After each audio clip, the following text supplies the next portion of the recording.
Oscar said that's a little adventurous going on the outside. Yeah, he's got to get that position back. He's probably going to lose another one. Yeah. That was a very brave move. Well, that move it. Right up. Yeah, I mean, those guys were going at it, and the blocking that was going up there from first place there. We're going to get a replay of it. Yeah, darted right to the inside as we get a replay here. Coming through turn 9, and he throws the block on him.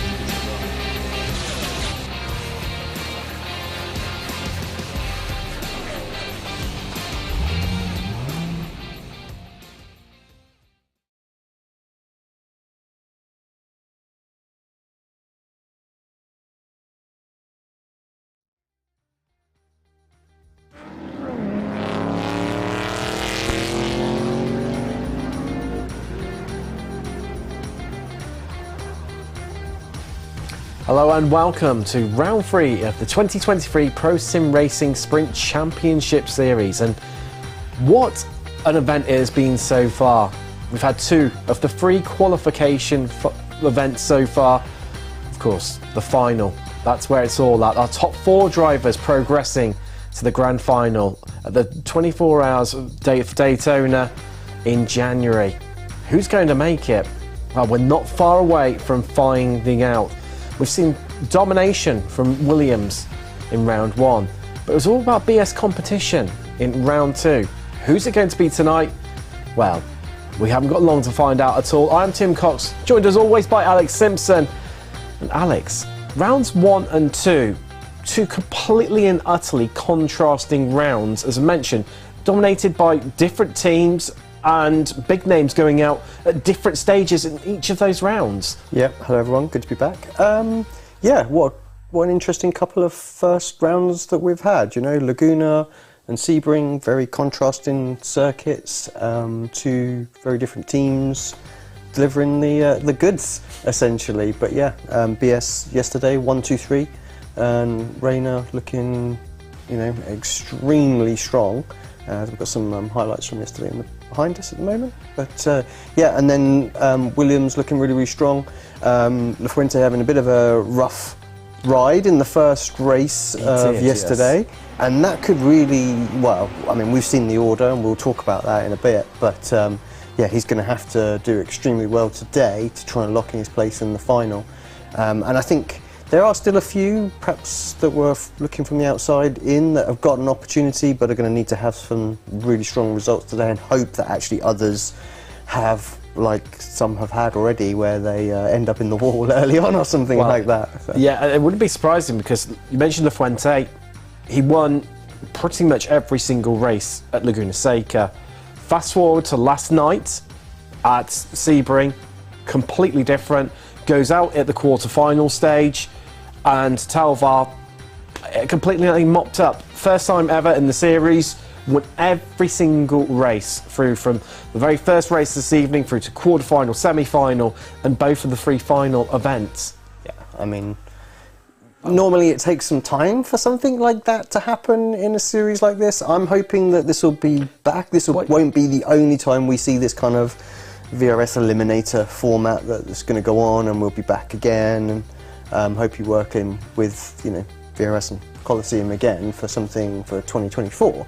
And yeah, normally you would see, like, it takes some time for someone to get 100% record and things like that, but yeah, we got it in the first season. It was just amazing to see it kind of unfold, to be fair. And even he was surprised when, in qualifying, he was 3 tenths clear of absolutely everyone, and it came even a bit of a shock to himself. And I think, you know, a little bit of where we spoke about in detail across the last couple of rounds, that change in new tyre model to GT3s, the change in the BOP, having to get to grips with that, with it being so soon.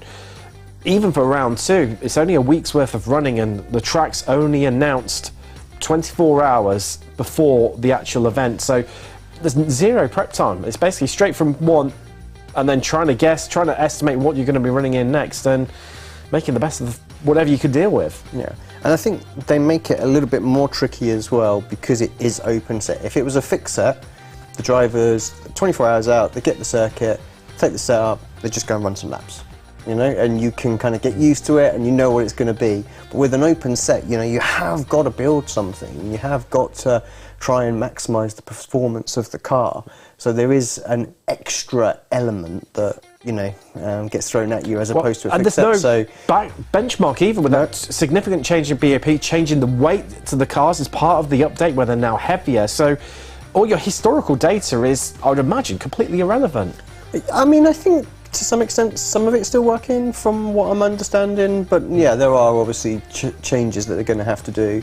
And I think one thing that has obviously happened, obviously the Porsche was the favoured car last season. Now, let's say we have said that it still might be there on the long run, but for these short little sprint races, certainly the Lamborghini and the Audi have come into their own, and then they've not used that for a couple of seasons. So not only do they have to get used to how to drive it, but they've also got to get their head around the setup. That might be a couple builds ago where they've actually done some.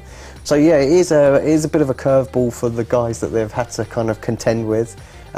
Today, probably even more so as well, because they've had a week on the previous ones to kind of get used to the build. Maybe they can guess what track it might be. But today is a case of, well, they had to practice all the way up until the race and then do the race yesterday, and today it's just like, well, you absolutely only have had 24 hours. Maybe some of them might have gone, well, that could be Fuji, it's a new track, maybe they'll put that in the competition. I mean, I don't think they will have done. Maybe they'd have looked at it and gone, you know, it's an American-based series. They're going to put, you know, some... Yeah, it's going to be all American tracks. Yeah, but well, that's the nature of being completely random. It throws up these opportunities, and as Alex mentioned there, rightly so, we are off to Fuji, the land of the rising sun, sitting at the base of Mount Fuji.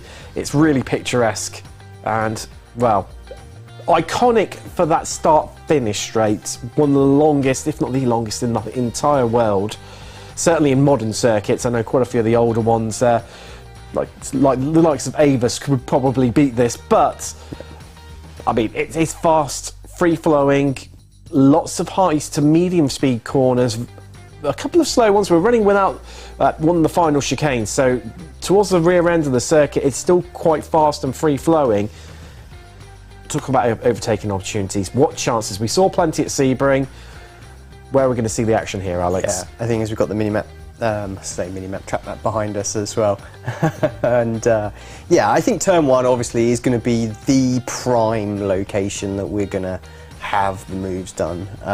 Maybe we might see people complete it coming out of sort of turn two and into turn three if they haven't quite got it done, or someone's trying to defend on the outside, for example, and they finish it off through three. 4 and 5, very tricky, long corners. Don't think you're going to see anything too much there. Single file, sort of medium speed corners. But there is an opportunity to take a lunge into 6. Again, tricky braking, downhill, watch for lockups. Think people will make some mistakes there. So maybe we might see some up and unders through there as well. Get the run out of there.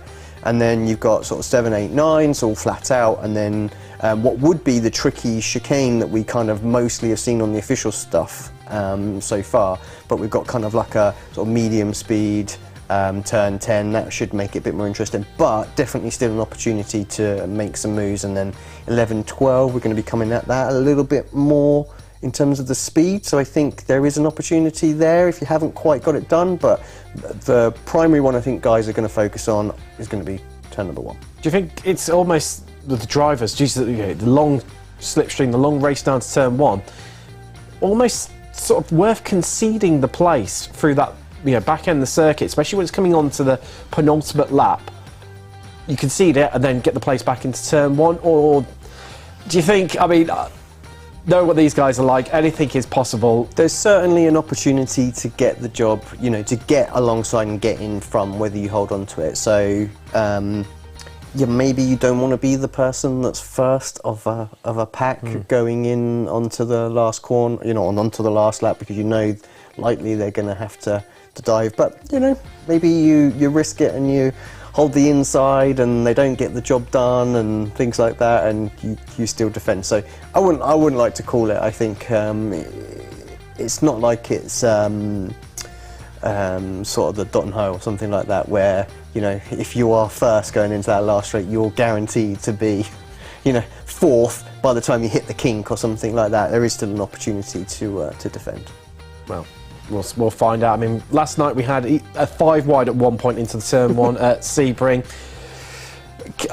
6 wide, it's not quite wide enough for this sort of track, but I get the feeling there's going to be a bit of a mad run down to turn 1, opening lap. Definitely going to be interesting. We'll mention one of our, both of our sponsors. First of all, Virtual Racing School, but Coliseum. A lot of people probably maybe watching for the first time might not have caught our previous 2 broadcasts, thinking, well, who are they? What do they do? They are a brand new, coming in January, social media platform, which is going to bring drivers, teams, leagues, sim racers, motorsport fans all together under one umbrella. Yeah, exactly. I think they've obviously seen that there's basically an issue with kind of, or it's not so much as an issue, is there's a fragmentation of all the social platforms at the moment. You know, some brands and manufacturers are doing a bit over here and some are doing a bit over there. So you've got some content creators, because not only for motorsport IRL, it's actually like they're targeting the sim space as well. And their idea is to kind of have this nice all-in-one platform that sort of has all the best bits of everything that's kind of out there and puts it, you know, aggregates it into a really easy to use app. Obviously we've seen a little bit through the advert and things like that, so it does look like it's going to be fairly simple. So I think January is going to be interesting. We should see the app launch by then. And certainly more information about it, and it'll be as a team owner, I think it's going to be something else that we're going to look at and see about how we can kind of use that.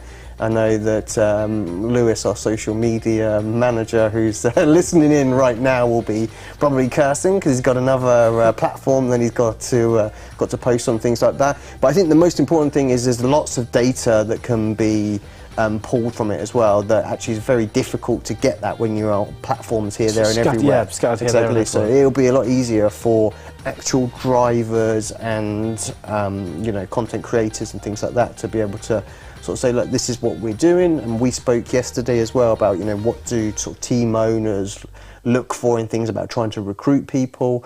You know, social media, whether it be IRL or sim racing, is such a huge thing now about having like decent fan engagement and things like that, and to be able to present that in a nice, easy fashion, because the data's already there from the Coliseum app, will make a huge difference to say, look, here's my following, you know, here's how I engage, here's the kind of comments and interactions that I'm getting. So I think it's going to be interesting. Let's see how. Well, the interesting part for me, Alex, was obviously anyone who's started off here trying to grow an online profile, you start from scratch, you've got no one. You can tap into different communities and almost have a bit of a leg up ultimately, and you know, get that sort of footing already and get yourself exposed and out there and draw in people very, very quickly, which is completely different to anything else, you know, Instagram, Twitter, Facebook, etc. Yeah, it's the slow grind, isn't it, that you have to do.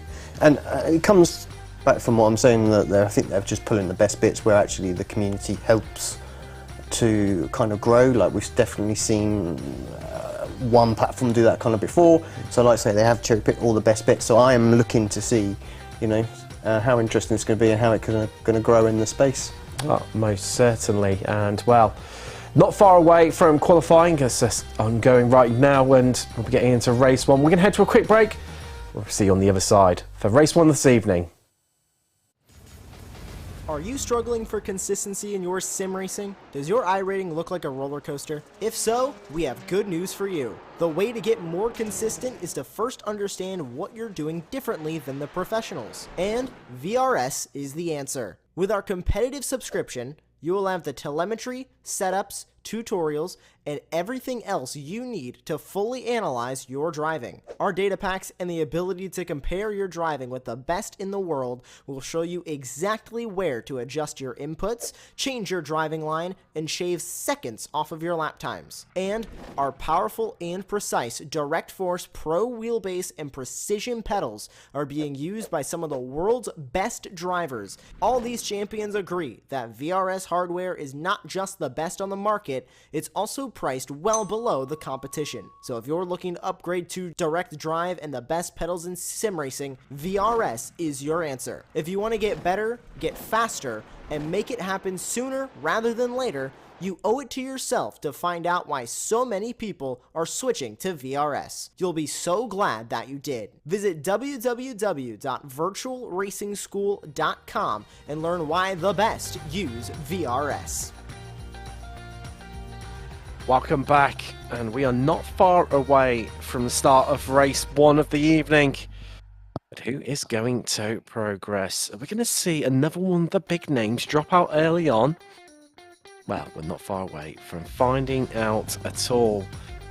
And there's a few people out there ready for redemption, and look at that. Sanchez of Apex Racing Team topping the timing sheets in qualification. He's got his work cut out if he wants to progress to the final. He's given himself the best opportunity by starting the foot on pole. Talvar, as we mentioned, our winner from last night, he starts on the front row alongside him. Then it's Webster for Red Bull and Altis Caruso. A great drive from the two Audi guys who line up on row 2. Row 3 is Warren and Barneveld with Bonga and Marciano on row 4. Row 5 is Nico Rubala, and he's got Daniel Lafuente for company. He's fallen down the order a little bit after his flying start in round 1. Norby Kiss has Labrige for company on row 6. And row 7 has Toff and Iglesias. Daniel Pastor lines up alongside Castro Luedo, with row 9 being made up from Moritz Lona and Jimmy Atunas. Violette as Julian Sullen and an all R8G Esports row 10 with, well down through the field there, Jonas Varner. He's got off the hook for company on row 11. Row 12 is Pablo Lopez with Lucas Muller. And that is your full grid for this evening. 24 cars, 16 progressing. Who's going to make the cut? Who's going to fall out? Well, everyone's just lining up right now behind the Porsche 911 safety car. And, well, there's a few drivers out there, Alex, just looking at the standings coming into tonight. It's going to be tight for them, and they've really got to push hard early on if they want to try and make this cut of the top 4. Yeah, Talvar and Jonas looking very good. 32 points, 31 points. Right behind them, Jordan Caruso, 30 points. And then Ruben Bonga rounds out your top 4. So those are the current finalists on 29 points. So Sanchez, for example, 24 points. So he's going to have absolute maximum points tonight and hope something goes wrong with some of the other guys. So, sorry, yep. I'm reading the wrong column. Let's not shy away from what I just did there. Absolute rookie error. 61 points, 56, 56, and 56. That is incredibly close. I wish I'd read that one the first. Oh, exactly. It just builds the anticipation even more so. It is incredibly close beyond there with Pastor and Barneval both on 33, so 3 points behind. Well, 3 of our top 4. Labrige, he's on 50, so we're just heading down the start-finish straight, waiting for the Porsche 911 safety car. As it's time to get hyped, everyone, because we will be going racing incredibly shortly. Safety car's in. Sanchez controls the field. What's going to happen on the run down to turn 1? Oh, this one makes you wait ages as well, Fuji. And Alex is away. And, yeah, obviously he wants to break the draft as quickly as possible. We saw what happened last week. It's left everyone for absolutely dead, and Talvar scrambling, trying to cover up the inside, trying to cover up the outside. But look at that, Kawanda Porsche just trying to sneak through. That's Warren there, and he's making a bit of progress. It's all someone around. That's one of the doors. Jonas Varner, who's currently lying second, a joint second, and also Jimmy Atunas as well in there. And there's another spinner in the midfield. So we're heading through the circuit now. But Sanchez is clearing off into the distance. 8 attempts clear. Talvar following him through. Then Webster, Warren, Caruso, Barneveld, Marciano, Bonga at the Fuente, Rubala running out your top 10 for now. To see Violette, someone who ran incredibly well in the previous rounds, and at the moment he is outside that top 16 to progress, but only just because onto the brakes. Here we go. We ride on board with the Frenchman. That is Lopez ahead of us. That is the chance of being inside the top 16, and he knows he can't hang around. Although it's a slightly longer race compared to the others, our longest race of the evening at 20 minutes, it comes around incredibly quickly. And he needs to get these moves done early, don't you, Alex? Oh, you do indeed, yeah. And Quinton needs a really strong race again. Obviously, he did amazing yesterday and needs to bang in a load of points and just hope results go his way. So let's, yeah, let's see how that pans out. As down the start-finish straight we go for the second time this evening, out on to lap 2. Sanchez weaving around trying to break the draft, and well, it's just one long snake of cars as they head down that straightaway. Onto the brakes. Nobody really, well, I was going to say nobody elected to having a bit of a dart out in the look, but Top's having a good go. Is that going to be 2? No, it's just the one. He bangs doors on exit with Pastor for Williams Esports. And we ride on board with the Hungarian, and he's got that move done. And you look at his rear view mirrors, and it is being absolutely filled by, well, that's Lerner. He's managed to get past Pastor as well. A double overtake. The Top running wide. Is he going to pick up a slowdown? I think that far out you might do. It's a bit, you can run a little wide, but only so far, so we'll see. Well, so it's showing Lerner's managed to get his way through Pastor. Now having a bit of a look, turning up the pressure onto Top. As these guys scrambling right now, trying to get away from that 16th place, and actually just looking ahead. Lerner's got past, so Pastor's has got past, and also Lopez past Top. There's LeHook now trying to make some progress. And this battle for 16th is really intensifying. It is cranking up as they're all moving offline right now. And that's the Audi of Lucas Miller for Door Esports, trying to be opportunistic, trying to find a way through on the switchback, trying to catch everyone off guard while they're all pushing us offline. As Swennen making airborne there with the front end as he clattered those sausage curbs.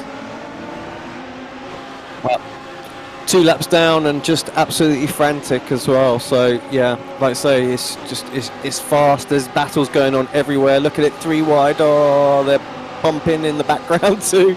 Here we go. Hold tight, everyone. Because this could end in tears, or it could go remarkably well as 2 R8G cars take on a Ford Zilla, and onto the brakes we go.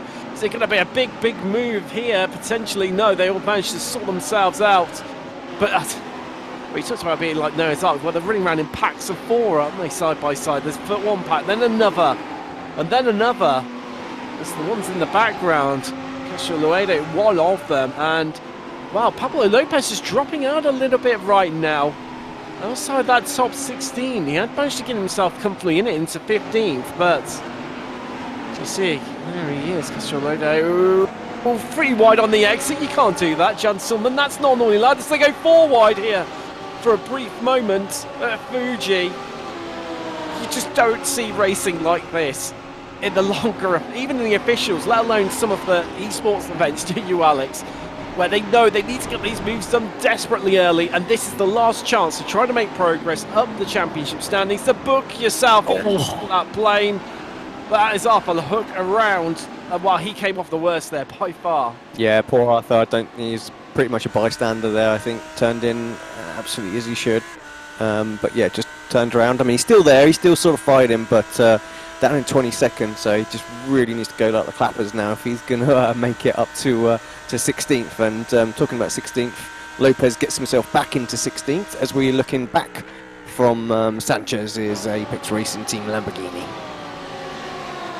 Well, this is the battle that we need to really focus on as they're making it 3 wide into turn 1. The Audi gets squeezed on the inside as Muller there just about holds it together. It looked like we were on for impending death, but it didn't quite happen.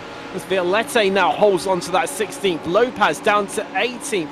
This is chopping, it's changing. 3 cars all over 1 position left into the next round. And now it's advantage Musler as Violette squeezed to the outside. That Audi back inside the top 16. But don't discredit Lopez. He's sitting there stalking the pair of them, waiting for one of them to make a mistake so he can make his way through. So we look back from the Door Esports Audi of Muller, and he could lose that place. Violette has a bit of a look, just backs out of it. So they all clatter the curves, bumping and making their way through the circuit.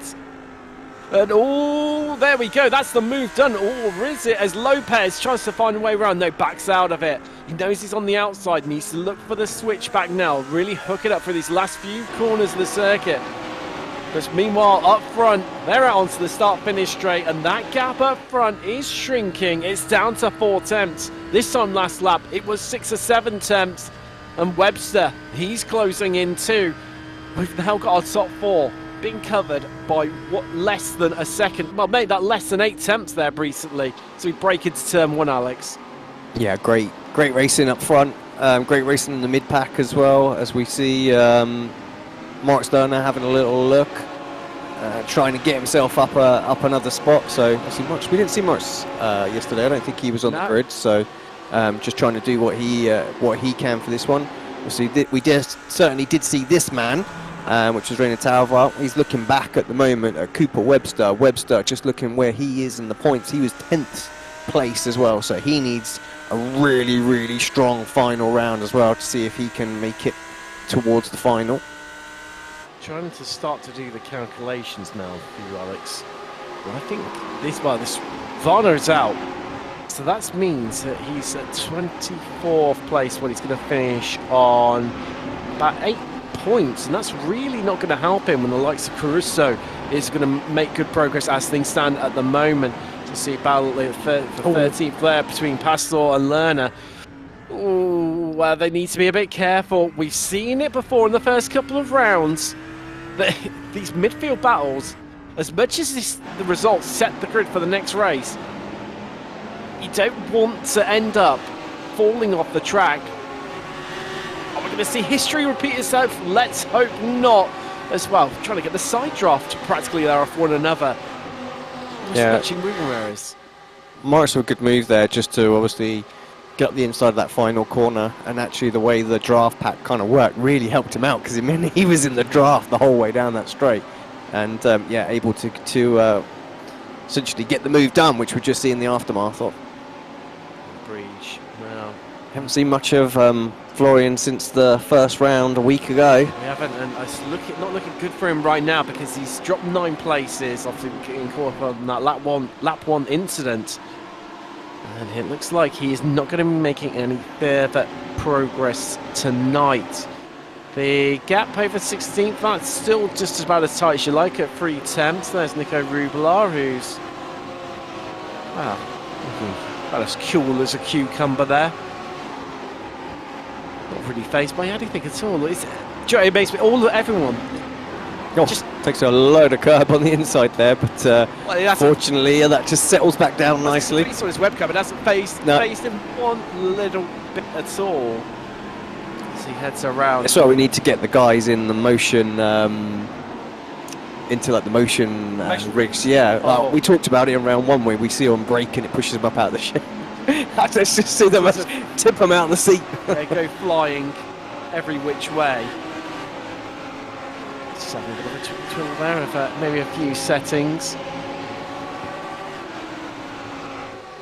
And well, it's calming down a little bit, keeping one half of the eye in the background there as Pastor. Wow. Between himself and Lerner, these two have been trading places all race long, and they're going to swap around again. No. Williams Lamborghini in the end has to settle around, squeezed massively out wide there by the Audi of Lerner for Door Esports. I mean, he definitely wasn't leaving the door open at all. Probably slammed it in the face there of Pastor. As we head through, it's all calming down a bit. Swennen battling with Castro Luede, something we didn't see in the last round as well. I said that it calmed down between these two. I would say ding ding round 2, but I think this is about round 25 for these guys. It seems to be pretty much every other corner they have an attack at one another, swap places, but it is backing themselves up into Toff of Arnage, who's close right in on them, and at the half race distance Toff could end up picking up the pieces from the pair of them. You can just see him in the background there. I mean, I feel like they'll be happy to battle it out as, again, another little side-by-side bit of action. Just because they've got that 3-second buffer to the battle that's 4/16 behind. So I think... Oh, mistake there. Okay. He just tapped into the back of Toff and had to get out the throttle, and the car just sort of understeered, lost grip at the front. And, well, that means it's now advantage top. He's headed through. Meanwhile, out up front, Warren making more progress down at turn 1. Last lap he got himself up to third. This time around he's up into second. But Talvar is demoted down to third. And that means he'll be starting from the second row of the grid as things stand at the moment for race 2. Sanchez looking strong up in front at the moment. As let's take a little look back to what happened at the start. Down into turn 1 and yet again, Alex, it was tight in the midfield. Such a tricky first turn, you know, hairpins like that. It just reminds me of turn 1 at Spa. You know, similar sort of things happen. So yeah, not surprised at all. The source being the source of all problems normally at Spa and death. Well, no, don't have to worry about it this evening. It's been relatively calm. Other than that earlier incident, everyone just seems to be behaving themselves. It's almost like they know what is up for grabs. See Labrige through. It's gutting for him after a strong showing early on in race. This guy's still going at it. It's, oh no, they will not leave each other alone. And now, but Toffers dropped back behind Pastor as Lerner and Pastor trade places once more. They're running the risk of getting caught up now, though. 1.5 seconds is the gap, a little bit more in the draft. They're in the draft, and that brings 2 cars into the party that they won't want, because that means one of these 3 could end up not making it. I see a bit of bump drafting going on between the 2 Lamborghinis there. As Toff pushes Pastor through, but then tries to make it 3 wide into turn 1, and they're all going to zip together. No, Toff heads down low. You can see a gap emerging, but it's blocked right now between Pastor and Lerner. There's nothing you can do here if you're Toff, unless you want to make it 3 wide. Oh, there's a mistake from Lerner. He's run wide. He's just outbraked himself a little bit there. He's currently to driver's right of Toff, but he is still just ahead. And where Toff's on the outside, he's getting squeezed around, but he's kept it in there, and he's got himself up into 14th. Lerner now down to 15th, dropping 2 places in the space of about 4 or 5 corners. As up front. Look at this.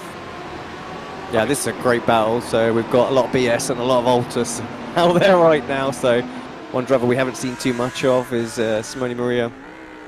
And yeah, you know, good to see him up there as well. I think one of the newest drivers to the 10K club, if I'm not mistaken. Well, yes, congratulations on the Italian. To look back from Caruso there, and well, guess what? They're at it again. But actually, I tell you what, Pastor's really opened up a gap, and he's left. Oh, that's Iglesias off. I'm sure that's the car. I've just seen the cloud of smoke. Yeah, dropping down the order. He's out and into 18th. So that does mean the 2 cars that were battling behind, both of them are going to make it into the next round. Into the next round here.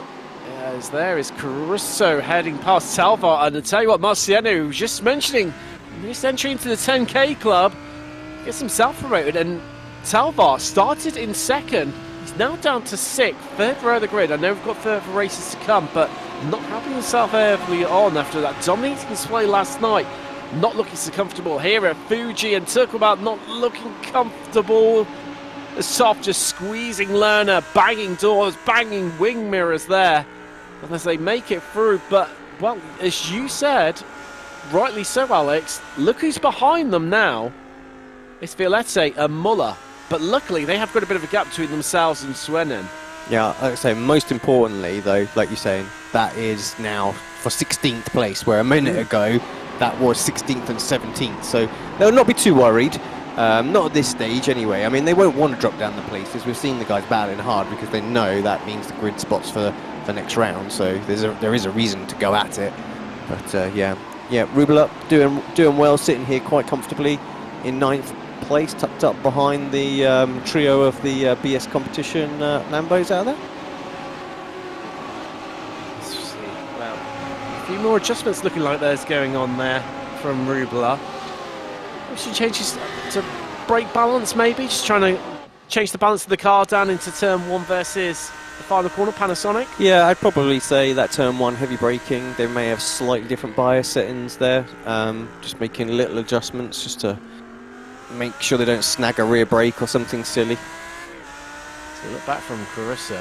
It's a long queue forming behind him, but equally, well, talking of queues, it's forming here, and right now, Top is getting backed up into Villette. And now he's just trying to be the aggressor and the defender at the same time. So look back from Lerner now. You can see Top behind us, then Villette and Lucas Muller, as there's almost a bit of contact there. I'll tell you what, it's full aggression mode right now from that Arnage Lamborghini. Yeah, under 4 minutes to go as well, so just a couple of laps is all we've got. I think if you want that place, you gotta go tough. You've got to go tough. No, Lerner's gone, and this is going to change things. He's off into the barrier, and Toff is losing places. He is down. No, he's up. It's Morris is toast. Oh no, it's all gone wrong for Lerner. Toff gets away with it. That's brought Lucas Muller back into the equation. Yep, so obviously one out, one in. And Swennen, all of a sudden, it looked like we were going to have just the one R8G car progressing through as Sanchez now under attack for the lead. I tell you what, Dave Morin and that Porsche Coanda car has looked absolutely aggressive. He's been absolutely electric into turn one. Can he make it another progression? No, he can't. But there's now a Red Bull Audi right behind him. 3 different manufacturers in the top 3. And it is super close. They're all over one another as we ride on board with Warren and VRS Coanda. Yeah, Dana driver who's had his fair share of bad luck in this championship for sure. So it's nice to see him up there again. But to be fair, actually, our top 3 right now, all seeking a bit of redemption. They've not had the best of luck. None of them have made it through to the final so far. And, well, who's going to pick up the victory? Oh, that's a tricky little corner there, isn't it? That's quite a bump on the inside of that apex. You never really realised that. So, I don't think I've ever drove that layout, to be fair, myself. No. I mean, I haven't driven this circuit that much, certainly not in iRacing. It was more sort of Gran Turismo days, I think. Yes. That's where I've... It's a little bit different with a controller compared to a wheel, certainly a force feedback one, but... Driving Force GT for the win, mate. It was for me back then. Here we go then. Fine. No, getting ahead of myself. I thought it was... Well, this was the checkered flag. No. But no, we've got one more at least after this. We've got one more to go, and this is one more set of opportunities for this lot to change around. Sanchez is kicking the wall, and he's being pushed by Warren, because I think he knows he's under attack from Webster here. The Audi just a little bit further back. And Warren just looking to secure that front row start to race 2. For now. He's still got opportunities though. This is the beauty of Fuji, isn't it, Alex? And are we going to see a late lunge later on the lap for Warren, or does he just play it safe knowing he's on that front row? So we see under investigation there, incident between cars 8 and 20. Yes, that is Toff. That is Toff and Moritz. So yeah, I'm not surprised.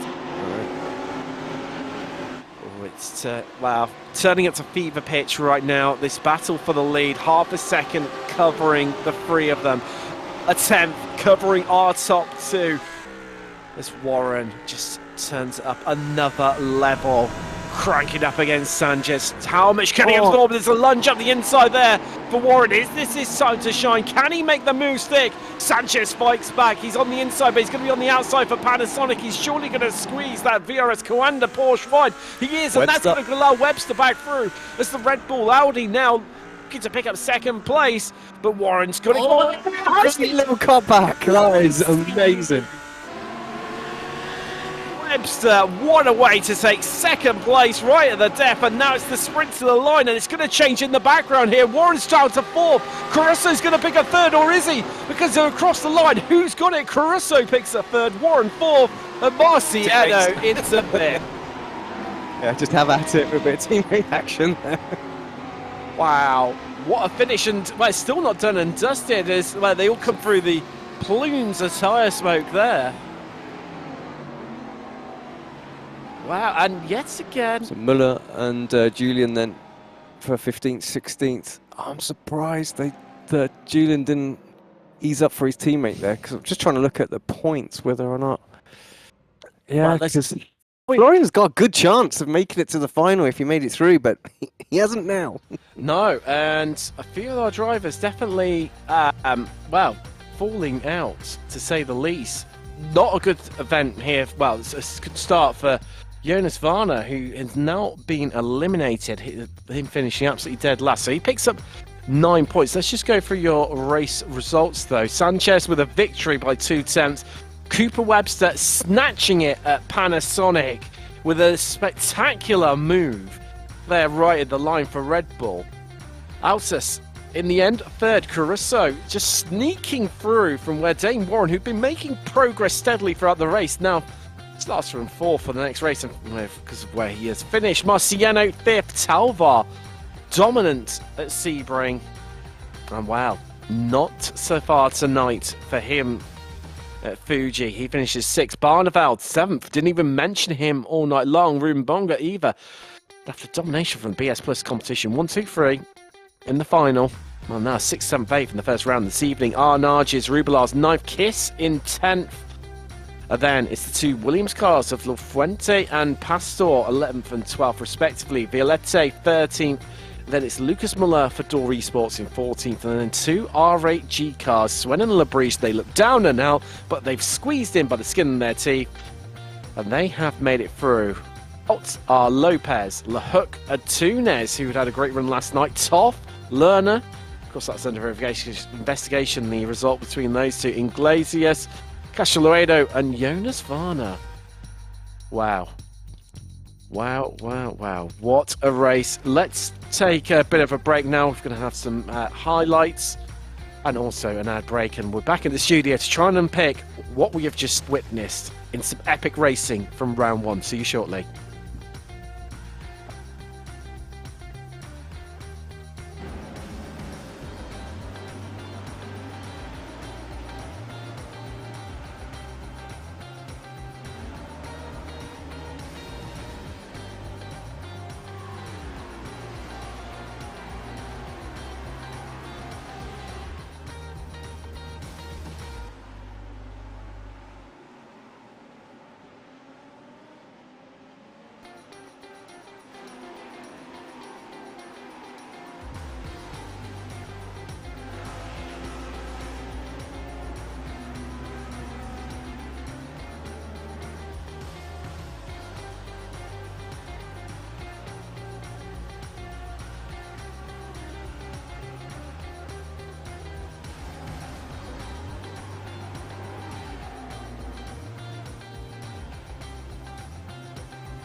Said, that's a little adventurous going down the outside. Yeah, he's got to get that position. Probably gonna lose another one. Yeah. That was a very brave move. Well, that move, right up. Yeah, I mean, those guys were going at it, and the blocking that was going up there from first place there. We're gonna get a replay of it. Yeah, darted right to the inside as we get a replay here, coming through turn 9, and he throws the block on him.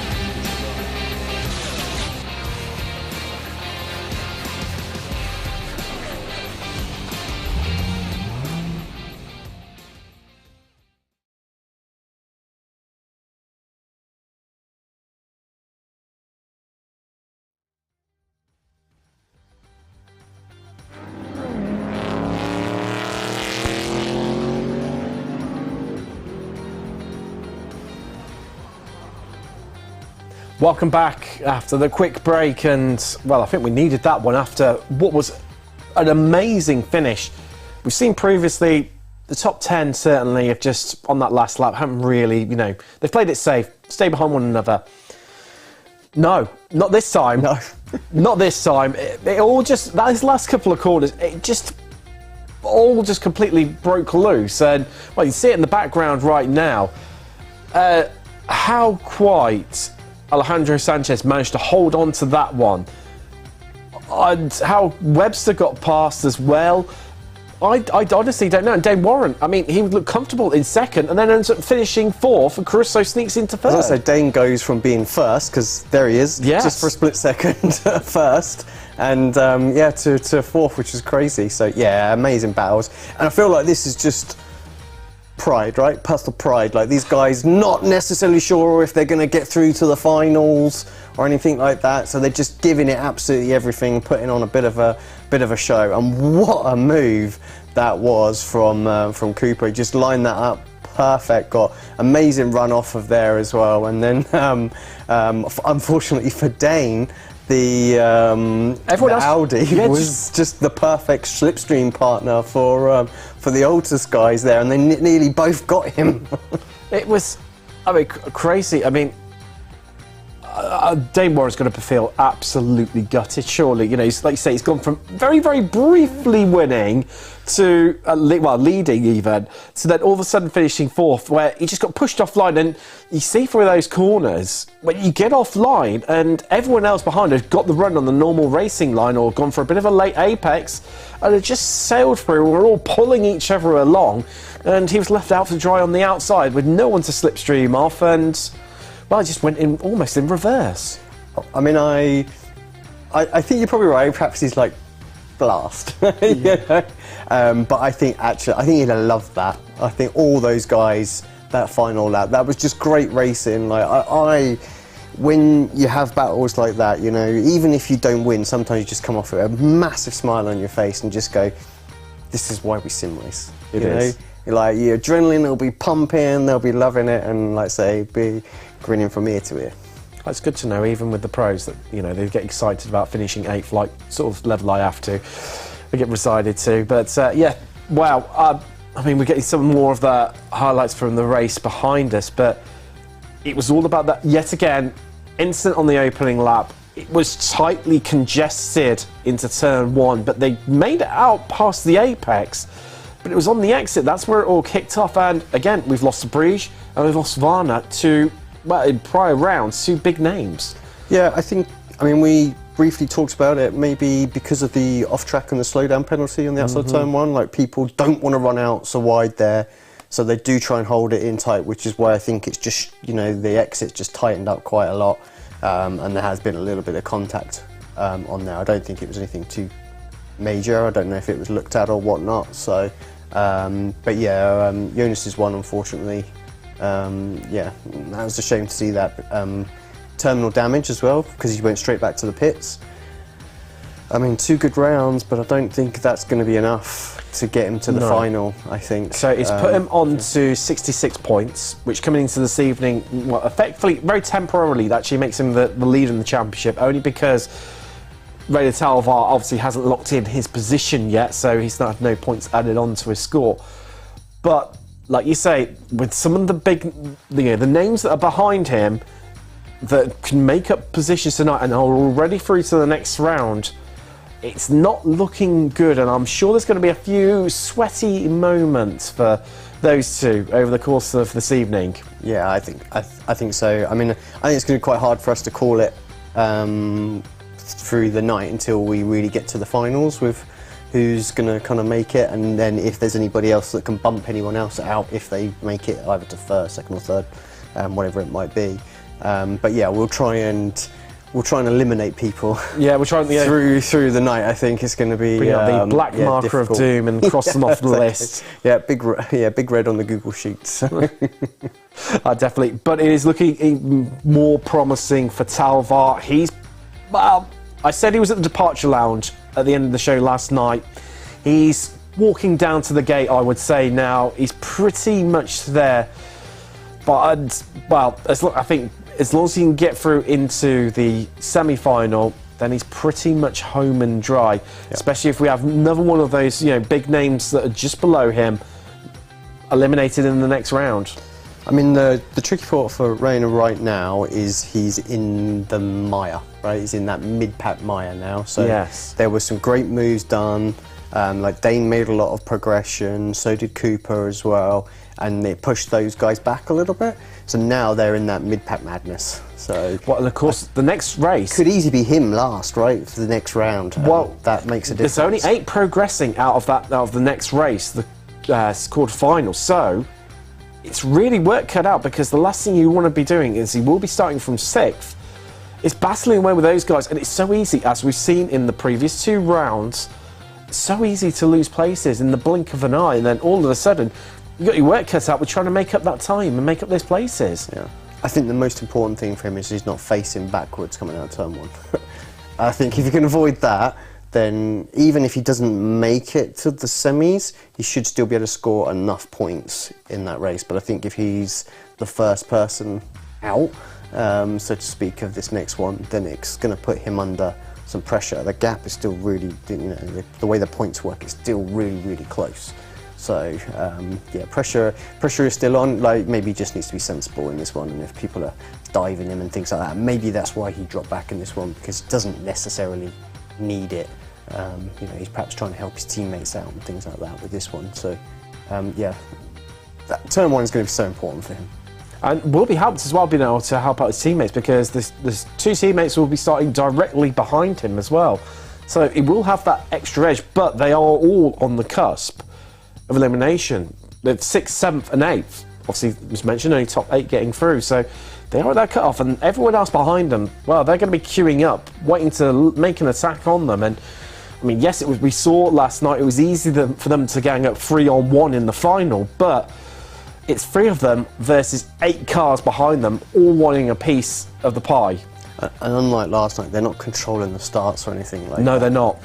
So they're just going with everybody else. So that's what makes it just a little bit, the risk is just a little bit higher. So yeah, let's say that. I mean, they know what they've got to do in terms of staying safe and things like that, and I'm sure we'll see that. But yeah, it only takes, as we've seen, one spinner in front of you, so out of your control. We've had championships lost because of accidents ahead when you're not trying to push or overtake, and they just up and lose it, and you just slow motion torture until you hit them, sort of thing. Yeah, just sort of watch it unfold into you and just pray to the netcode gods that it comes off, you hit them, and the car instantly repairs itself, and it never works. Although when you're battling for a championship, it never quite works out like that, does it? It always goes against you. It doesn't seem to. Yeah, exactly. The only luck you seem to have is bad luck on those sort of fronts. But obviously, looking ahead now into the next round, into the next race of this evening, into the quarterfinals, and well, for the guys up front, do you think we're going to see a little bit more processional than we saw? Obviously, certainly towards the end, knowing that, okay, they could afford to lose 2, 3, 4, 5 places if they had ran wide or something. Now they lose 2, 3, 4, 5 places. All of a sudden, they could find themselves out. I don't think so. I think they've set out their intentions in that last race. If there was any race to do it, it was like, right, let's not get spun and get knocked out on the first, round of the night. The fact that they've sort of had a good old tussle there tells me, I think they might wait until the final lap or something like that, but I think they're gonna have some fun out there. Well, if it's half as good as what we saw at the final corner, Panasonic, on the last lap, I'm all for it. I'm completely and utterly down for it. And, well, it's not too far away from the next round. I've just got word in my ear that the session is just about starting up. And, well, we're going to see late starts, or we're going to see going early. What do you think's about the strategy around here? I think they'll go as late as they possibly can, just because of the length of the straight, right? So going early just means the guys are just going to get in that slipstream a bit earlier and got more chance of making moves into turn 1. So yeah, I think the circuit as it is makes you hold what seems to be forever, and I think they'll So Alex again will happily do that. Seemed to work well for him last time. Well, it did. He went and they immediately sort of started battling behind, so he was able to get a few tenths clear and things like that, and then just naturally they just caught him back up with the draft and things like that. So, but I think yeah, so maybe he's perhaps trying to time it so he goes just before it goes green, green, green, just so that he gets a little jump on them. Well, yeah, because come turn 1 and race 1, I think he was about 4 tenths clear already, which is a considerable margin by the time you reach to turn 1. But as you said, kept bit by bit catching up. But wow, I mean, let's find out. I mean, can they make it through? Who's going to make it through? Who's going to book their place on the plane? We're not far away from finding out who's going to make it to the live final, the 24 hours of Daytona. You ready for this one? I think so. Wow. Stay tuned. We'll be back very shortly after this break. We'll see you then. Are you struggling for consistency in your sim racing? Does your iRating look like a roller coaster? If so, we have good news for you. The way to get more consistent is to first understand what you're doing differently than the professionals. And VRS is the answer. With our competitive subscription, you will have the telemetry, setups, tutorials, and everything else you need to fully analyze your driving. Our data packs and the ability to compare your driving with the best in the world will show you exactly where to adjust your inputs, change your driving line, and shave seconds off of your lap times. And our powerful and precise Direct Force Pro wheelbase and precision pedals are being used by some of the world's best drivers. All these champions agree that VRS hardware is not just the best on the market, it's also priced well below the competition. So if you're looking to upgrade to direct drive and the best pedals in sim racing, VRS is your answer. If you want to get better, get faster, and make it happen sooner rather than later, you owe it to yourself to find out why so many people are switching to VRS. You'll be so glad that you did. Visit www.virtualracingschool.com and learn why the best use VRS. Points that they're finishing on. Welcome back, and wow, what an entertaining first race of this evening. Who will lose in the second one? Will we lose any more big names?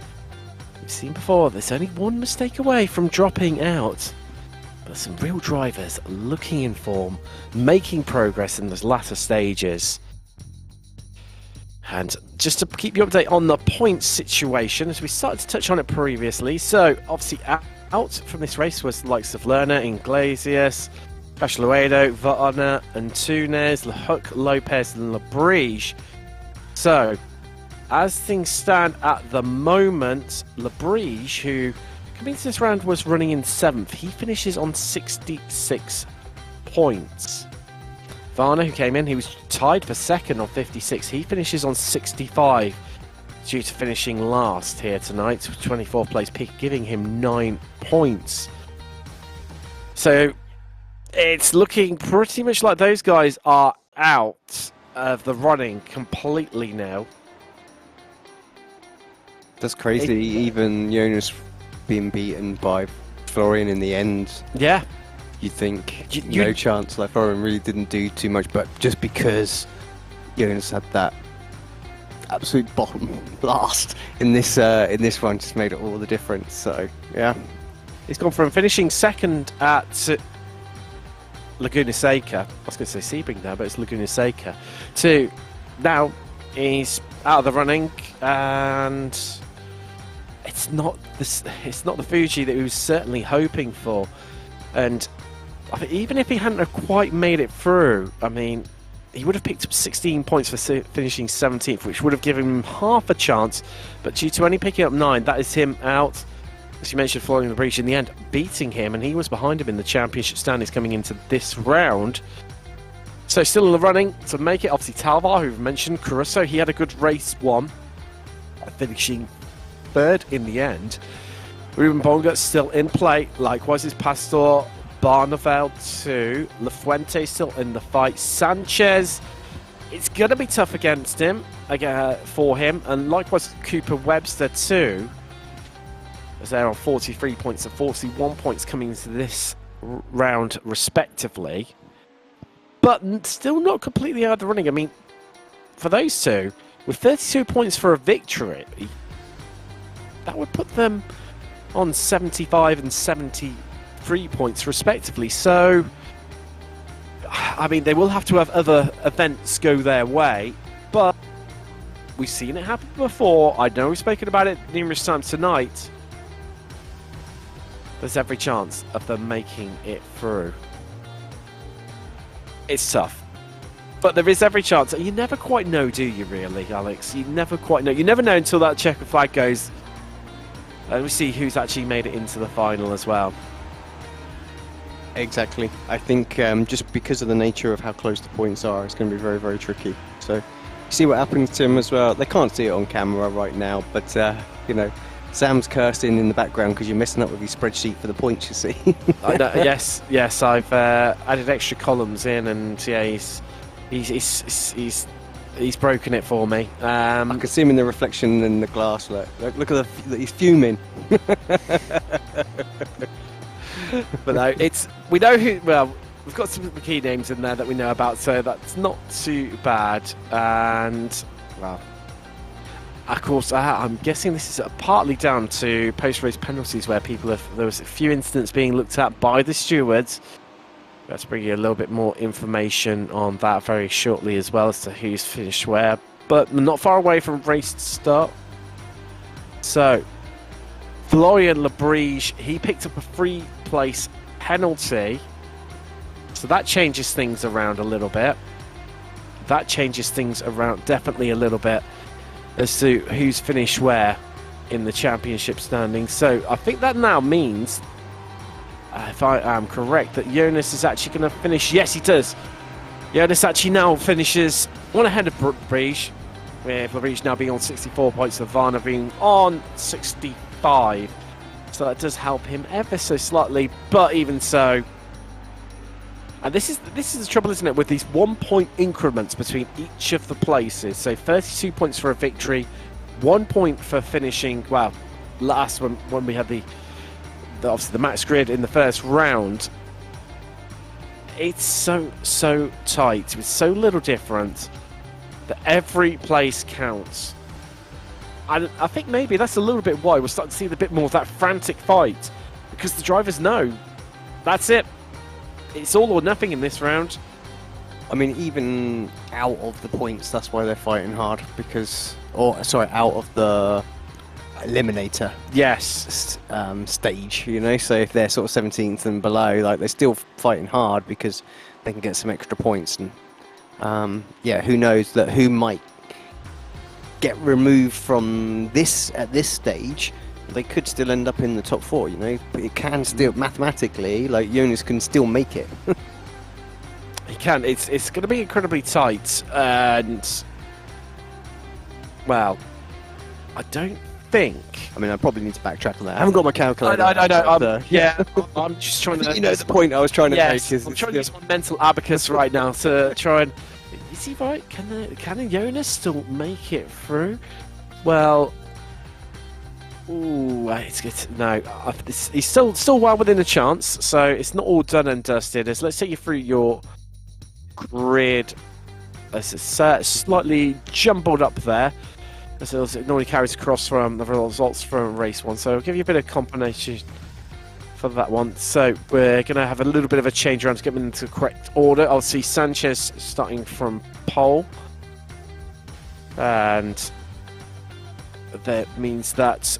Well, actually, no, it's appearing on one of my screens as correct, and not on the other. So, yes, so Sanchez starts from pole with Cooper Webster on the front row with him. Caruso, he's on the second row with Dane Warren. And then we've got another of the Audi. Audi's going really strong around here. 3 in the top 5 with Marciano of Altus. Reina Talvar first to 3 BS Custom. There we go. It's updated itself. The magic of live TV. There you go. It's confirmation for you. Sanchez, front row with Cooper Webster.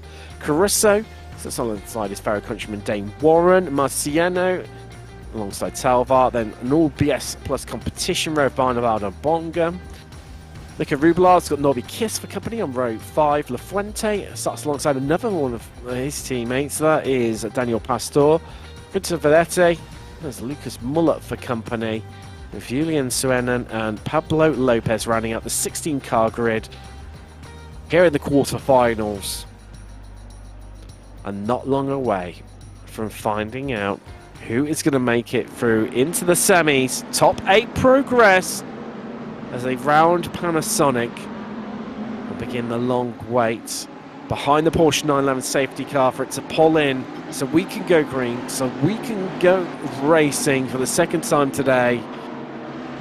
It builds the anticipation, it builds the nerves. Sat waiting, and you see just that long wait for it to come in. I mean, even just to get the pace car out of the way. Yeah, it feels like it lasts an absolute eternity. There we go, it's finally in.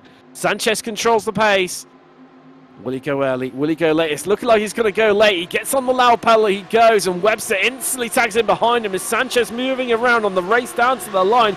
Is that bump drafting going on between the two Audis? No, Caruso pulls out.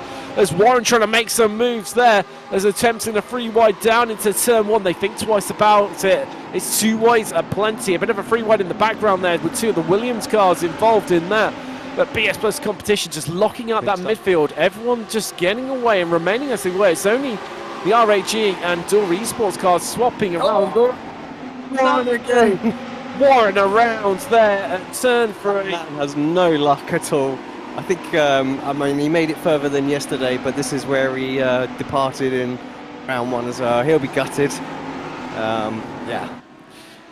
Poor Dane. I feel so bad. I know I'm chuckling and things like that. It's not really. It's just because of. It's how can you have so much bad luck? It's more through nerves and feeling sorry for the Australian.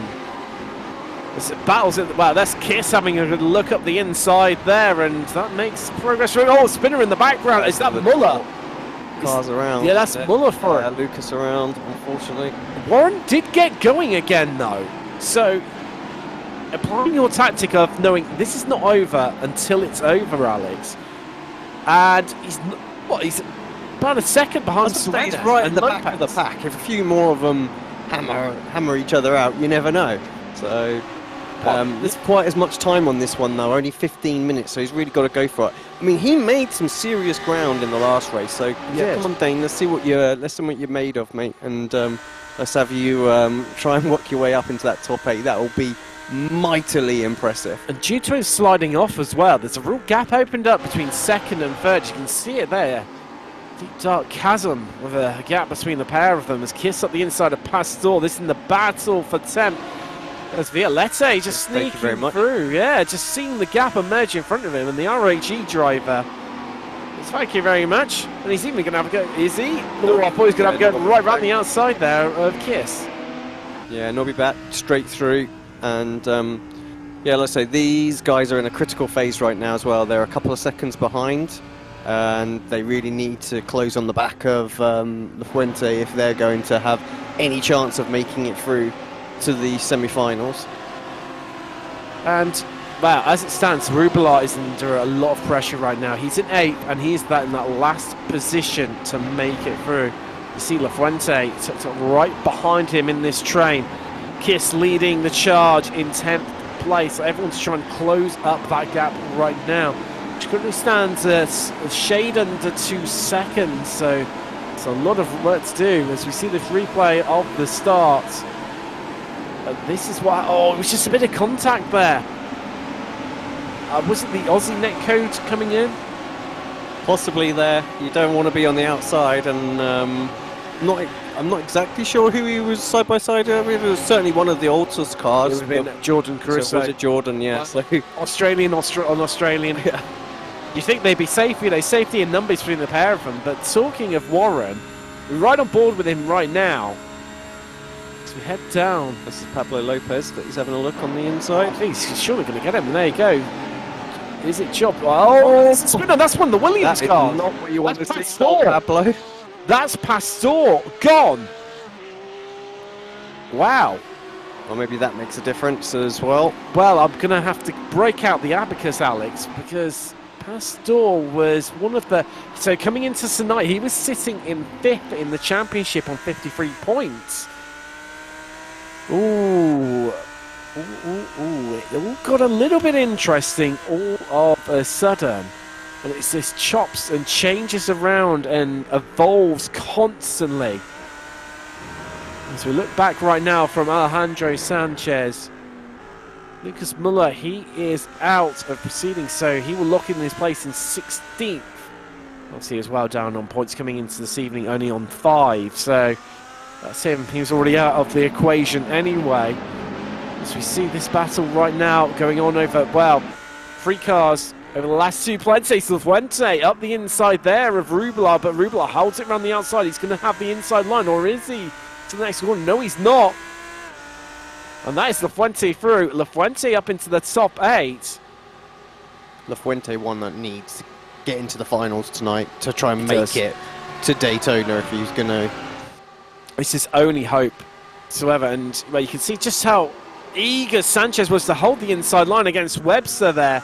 That Red Bull Audi is brimming with confidence after that opportunistic move on the final turn of the last race. He's looking to make his way up and get into the lead and try and control this one from the front. Sanchez is having none of it whatsoever. Can I just take a moment to talk about Fuji as a circuit? Go for it. Just look at the background shots that we've had, a couple of them. Just like, where do you want to build a racetrack? Yeah, why not? You know, like, it is amazing. Like, I think I'm going to have to put that on one of my bucket list tracks to go and see in the real world, because it just looks amazing. It is, you know, the foothill of Fuji Mountain. We've got the rolling hills. It's one of the most picturesque circuits. It's in world motorsport. It's certainly not Paul Ricard, is it? In terms of that's flatlands. You know, let's paint some lines on the car park and go racing there, to quote Sebastian Vettel. And sort of see them heading out of Panasonic out onto the start-finish straight, and you're going to see them hug the inside, practically go into the pit lane at the start. That is how much Sanchez does not want to give up that inside line. He's not giving Webster a millimetre, let alone an inch. Yeah, he wants no opportunity, although hold say yes, Webster has. But he goes in deep. That's it. Webster's through. He's got it. He's got it done. Sanchez a little worried there, I think, actually made the mistake. And he thought perhaps he needed to go a little bit deep. Well, Webster, normally the man who goes down under. But Sanchez, it was this time. And now Caruso right in the fight of these two. Sanchez going to lose another place here. And from Webster there, you really saw the mind punt being employed, where he just followed and played those mind games and forced Sanchez into making that mistake. Yeah, I wonder if Alex is worried, like, oh, if he has a look here and is a bit close, this could be a little bump that it could be courteous to fight from. So yeah, it's a lesson you want to be doing at this stage is, you know, falling outside that top 8. As we ride aboard the Fuente, that is Rimbonga in front of us in one of the free BS competition. Oh, there's contact, and that's around. Oh, that's Bonga out. Here is it, because I tell you what, Rubelar's trying to make his way through. He's okay for the moment. I've just got visions of him doing the full 360, but look who's behind. Kiss is now into this battle. So what we saw earlier in race 1, where they started battling, was they started dragging the cars into the battle behind them. Yeah, so what was a 2-way battle has now evolved into a 3-way battle and now turned into a 4-way. And I wonder if the stewards are going to get involved in this one as well, because that, you know, is a transfer position. I think they're good. Well, they were almost looking like a bit of a free wide in the background there, but well, hold on, that's Sanchez. He's turn 1 is not his friend right now, because that's Caruso through, or is it? Is it headed into Coca-Cola? No, Sanchez holds on to it for now, but further down, La Fuente, it's advantage him. He's in 7th. That's the safest place to be in this group of 4. 4 cars, 2 making it through. Right now it's La Fuente and Rubelar. Bonga and Kiss, work to do to make it through, but Bonga instant reply, or at least attempts it. Can't quite get his nose up the inside, Alex. 9 minutes complete, 6 minutes remaining.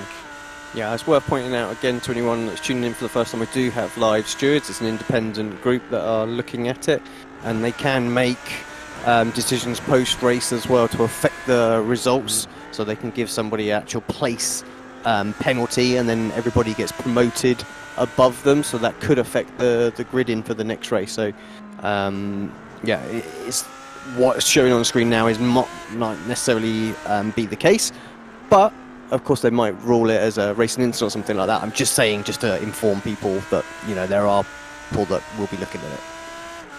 It's not over. Well, it's not over effectively till we start the next race, is it? Where they're constantly reviewing things and getting ready. Sanchez, well, getting up close and personal with his best friend, the pit wall, once again. As Caruso not able to get it past on the previous lap. But yet again, we're seeing when there's a battle going on, how quickly the cars behind then get drawn into it. As Violette, that's on. Oh no, hold on. Dane going through. That is, isn't it? And what a recovery from Warren. He's got 2 seconds to make up in 5 minutes. I mean, he's had an astounding, at least, drive. He looked completely out. He kept going. And I suppose now he's just got to drive the wheels off that Porsche 911 GT3 and then pray something happens in front of him that he can pick up some scraps here. Yeah, Nico Rubelar as well, got a little bit of pressure. Losing a little bit of touch on La Fuente ahead. I mean, that will help with a decent run on the main straight. But yeah, he's definitely going to be under the cosh, I think, from Ruben as we're getting into the business end of this race. Well, don't discredit Norby Kiss as well, because he's incredibly close. Different angles, different lines. The same result, though. They both seem to have got a cracking exit off the corner as Bonga right now just playing those mind games, having a bit of a look, sticking his nose in, trying to just distract Rubelar, who's, well, not a bit of a glance there across into his mirror, but not looking phased whatsoever. Full concentration on what's happening ahead of him. Glance across to his mirrors again.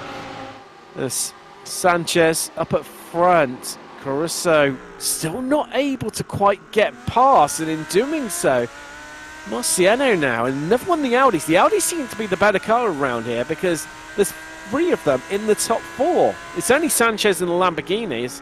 A review of incident between cars 51 and 96 being looked at right now. So that's Daniel Fuente and Ruben Bonga. It is. I feel like it would get looked at. I say it's put Bonga in outside a transfer position, so do you know what I mean? It's got to get looked at. So it's got to. And we've only got 3 minutes exactly remaining out of the 15. Cooper looking very strong. Like, since he's overtaken, he's just been putting in purple sectors and flying away as well. It's a clatter that curb again. It feels like the car physically gets airborne. It sounds like it, makes a bit of a jump as they absolutely smash into the curbs. I definitely want my motion rig guy to jump down. I just want to see the driver just I feel like one of those bucking Broncos you get, rides. There's Bonga definitely playing the aggressing probing game as you see Cooper Webster and the way he's pulled away. Yeah, just pushing up nicely. Alex under absolute pressure, weaving and doing everything he can to try and keep the draft from eating him up. Yes, he has 2 Alsa's cars starting to gang up on him right now. Yeah, I'll tell you what, the Audis are looking very strong. They are.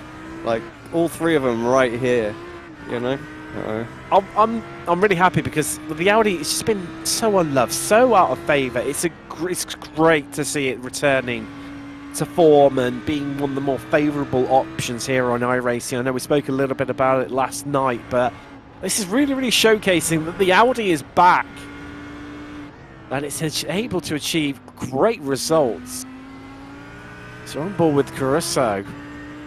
That is what, half a second to Sanchez looks like. And I'm a bit worried, Alex, because it's all just died down. It's gone quiet, which normally means it's about to kick off. And coming up to the final lap, and I think that's going to be the trigger. now Warren, interestingly, 11th, that was an impressive comeback. but when he got into 11th past Violette, he was 2 seconds behind Kiss. He's now only 1.3. So he's taken 7/10 out of him over the course of like the last lap and a half. And he's going to have to do them all on this lap. I think his only chance for actually to progress right now is these 3, and hope that there's a penalty for La Fuente. Wow, white flag is in the air. 1 lap left. You've got to give it absolutely everything you've got, Dane Warren, if you want to get into a transfer spot, to get yourself into the next round of the competition. And look how much time he's taken out. That's nearly like half a second. As Rubelard holds on. Bonga right on his tail, but Kiss is right involved. Warren is closing in too. It's getting tighter and tighter and tighter. It's closing up. You can practically throw the perennial blanket over these 4. And who is going to get it? Well, they're roughly coming up to halfway around the lap. They're running out of time. They're running out of opportunities. This is it now. Warren's in the fight, and maybe it's just half a lap too late, or a lap too late for him to really, truly affect this. As these guys in front of him, they're going to make lunges. So maybe this is chance. Kiss knows he's in a bit of trouble. He's gone defensive. He doesn't want Warren to capitalise for something. That's a big old moment. Well, he's held on to it, despite it, he's scrolling left, right, and centre as he's trying to find some grip there. Out in front, Cooper Webster, well, he's won this one and an absolute canter. And that Oracle Red Bull Racing Esports car. And he's going to claim victory. Race 2 of this evening with a weave across the line. Sanchez is going to hold off those 2 Altus cars, Caruso and Marciano. Talvar makes it through, likewise does Barneveld. But what is happening further back? Sanchez, yes, he's going to hold on to that camera angle, making it a little bit closer. He's trying to look in the background. I think yes, Rubelard holds everyone off. Bonga is out. Kiss is out. Warren is out. Provisionally. Or are they? Provisionally. Or are they? I mean, La Fuente looks in. If it's just a 1-place pen, then they just swap Rubelard and La Fuente around, and that's kind of that. But was it severe enough to have more? And is it just a 1-place penalty? This is the thing, we don't know, so... We don't. I think this is going to be one we're going to have a producer in our ear tell us what goes on when keeping us updated. when we're on that stage, I think. Keeping us updated on what's happening. So let's run you through your provisional results in the quarter-final. Webster claiming victory. Sanchez, Caruso and Marciano in the top 4. We mentioned 3 Audis there in the top 4. It's only Sanchez in the Lamborghini that's really disrupting the dominance from Audi here today. Talvar, not so dominant here. Fuji compared to last night at Sebring. He finishes 5th. His teammate Barneveld in 6th. And La Fuente and Nico Rubelard of Williams and Arnage respectively make it through into the next round. For now, this still could change between those guys. Ruben Bonga is out. Likewise, Kiss, Warren, Violette, gutting for Violette, Swennen, Pastor is out, Lopez too, and of course Lucas Miller, who we lost earlier on due to his retirement. Wow, we're going to head into another break. We're going to head back to the studio and try and unpick what's happened and work out how this all pans out here from Fuji.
was gonna say that's a little adventurous going down the outside. Yeah, he's got to get that position back. Probably gonna lose another one.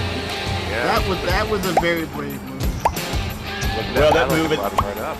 yeah, I mean, those guys were going at it, and the blocking that was going up there from first place there. We're going to get a replay of it, yeah. Darted right to the inside as we get a replay here, coming through turn 9, and he throws the block on him.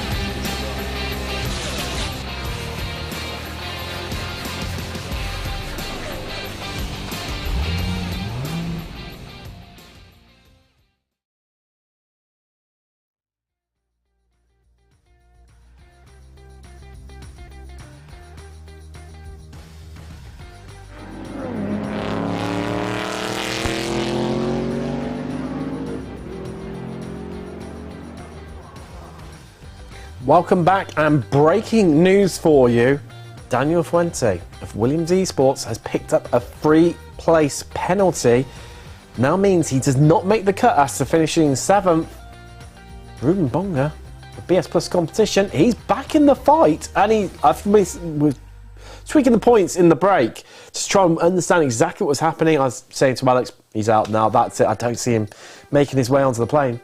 All of a sudden, game on again. He's still in with a chance. Yeah, absolutely. So good to see the stewards reacting to something that went on track quickly. So yeah, I'm sure there'll be some objections and things like that go on. Oh yes. But unfortunately, the stewards' rulings are final. They're independent from any of the teams, so it's kind of is what it is, unfortunately. So yeah, be a bit gutted about that, especially after his performance off of round 1, not to make it, because we looked at the points and puts him on, I think it was it 62 or 72? I think so, yes. Yeah. So it's very, very unlikely now, based on the people that are still remaining, that Daniel's going to be able to make it to Daytona. It's going for him, isn't it? Because like you say, after that dominant display at Laguna Seca, he got really unlucky yesterday. He did, yes. To be fair, because he got turned, I think, if my memory will serve me correctly. So it was one of one of our sort of favourites, is wherever you a betting person, to make it through, and then all of a sudden, that's it. It's over in the blink of an eye. But that is how brutal this format is. It's all or nothing, and you've got to be, well, Jonas Varner said about how consistent you need to be with this format, but then equally, well, he's proved it right, because he's out. Yeah. He was out very early on, and we've now lost to Fuente. Daniel Pastor as well. I believe he's going to be out as too. Yeah, that's it. You go. Yeah, it's crazy. I think there's still a lot of really good people in the mix. So we're just seeing there, like Dane. Unfortunately, I don't think Dane really had too much of an opportunity after 2 really sort of poor races. But what come back from him in this one as well, really repping it for the Porsche guys out there. There's Pastor spinning around there, we just saw. But I mean, what a recovery drive from him, because he fell all the way to the back and just picked himself up, kept chipping away bit by bit, picking people off, got back into the fight. But I think he was just that 1 lap extra is what he would needed to try and make any progress. I mean, he had Norby Kiss ahead of him. He's no slouch whatsoever, and no mug. I mean, we said in the comms, actually, that if he was able to get himself in front of those 3 cars, there was a chance if the penalty went the right way, and he would have done that as well. So, but yeah, just a little bit too much of an ask for. So yeah, Cooper. I tell you what, Cooper looked really, really strong as well. Put Alex under an awful lot of pressure, made him make a little mistake. I think Alex cooked his tyres there as well. And that's probably why he come under pressure, I think, from Caruso for a couple of laps until they kind of settled back down again. But yeah, it just goes to show that Audi looking really, really strong, and we definitely shouldn't count out Cooper for an overall win tonight. There you go. This is Alex's prediction. Hopefully, the curse of the commentator does not kick in and strike. Most definitely. And wow, I mean, we've seen from the pictures there as well, a little bit previously. That's another overtake from Warren as he was picking himself up and making his way back through. I mean, Sanchez did not have a comfortable time in this second race. I mean, it wasn't exactly comfortable in the first race, but the quarterfinal, it was very uncomfortable for him. I think we said in the last little break, you know, what were we going to see from the guys? Were we going to see people battling? And I sort of said, maybe they've set their intentions quite clear, and yeah, clearly they were going to battle early on and try and make some spots. They kind of broke away a little bit, I think, Cooper and Alex a little bit, and I think that's what gave Cooper, like, do you know what, I'm going to go for this. I'm not going to get immediately overtaken by going for a move, so he kind of went for it. And yeah, like I say, in the end, I feel like it was just kind of the idea of perhaps the netcode and a potential move is what kind of made Alex go a little bit deep into that turn one, like saying, perhaps a little bit sketchy on the rears, and we know how sensitive they are now. Like, everyone has been talking about it, so and I think that's what we saw there, having to try and nurse them back into some sort of window so that he could continue to fight. But yeah, like I said, the huge stand-up for me is that the Audis actually look like they're a little bit quicker than the Lamborghinis here tonight. Well, I think definitely showed in the last race, didn't it? 3 in the top 4 from Audi. Well, even one of our screens up there can't cope with the action. It's just blinking in and out. Yeah, too much excitement for it tonight. Yeah, exactly. It just can't cope with it. And you talk about that, you know, the braking, and talking about, obviously, nice little segue into another one of our sponsors for this evening, VRS Virtual Racing School. The equipment that they provide, what sort of difference does it make in terms of, you know, your driver performance and, you know, taking that sort of next over? I remember you saying earlier that, you know, you started off on the good old Logitech driving force. I was well, if I go really, really back to my rural youth, it was the Microsoft Sidewinder. Oh, wow. Which is, yeah, there you go. It's really showing my age right now. And then on to, well, much more recent times, was Logitech before I moved across onto low cell pedals. But it's the consistency and just able to take you up to that next level, isn't it? Yeah, I think in terms of like what difference does it make for myself, like the best example I have ever been able to give, and there's a video to back up what I'm saying on the Apex Racing TV YouTube channel, you know, shameless plug. Yep. When sort of direct drives first came out, so I was racing in the Grand Prix World Championship and iRacing at the time. We were at Road America, and I think the build had made the car really tricky through the carousel corner. Like, you could barely hold on to it, and you know, you wanted the setup to be flat out basically through there, and 80% of the time you had to have a lift or you would die. And I remember actually the first time I drove using a direct drive force feedback system, the first corner I was like, well, let's just see what it was like, and I was just able to feel the car so much better. The first 3 or 4 laps I just went through it flat out, like I need one of these in my life, like this has to be. And I think that's the kind of difference that the high grade equipment makes, and the evolution in technology in terms of like what you can feel, and actually then to sort of switch over to kind of like pedals. Just the load cell technology just got that much better, that the muscle memory that you can drive with just makes all the more difference about being super consistent. And unlike the old pedometer style pedals, I say old, they're still very much in use on some of the sort of entry level kits that you can get.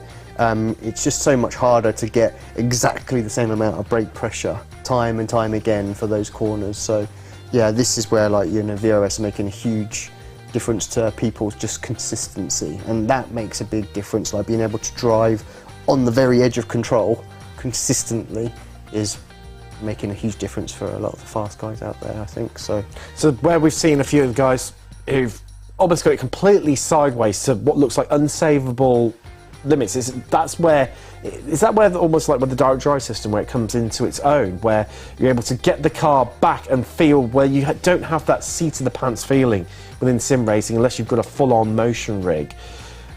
You're able to feel what the car's doing through your hands rather than through your backside like you would do traditionally in a normal car. Yeah, obviously in the normal car, yeah, you'd feel everything with the G-forces and things like that.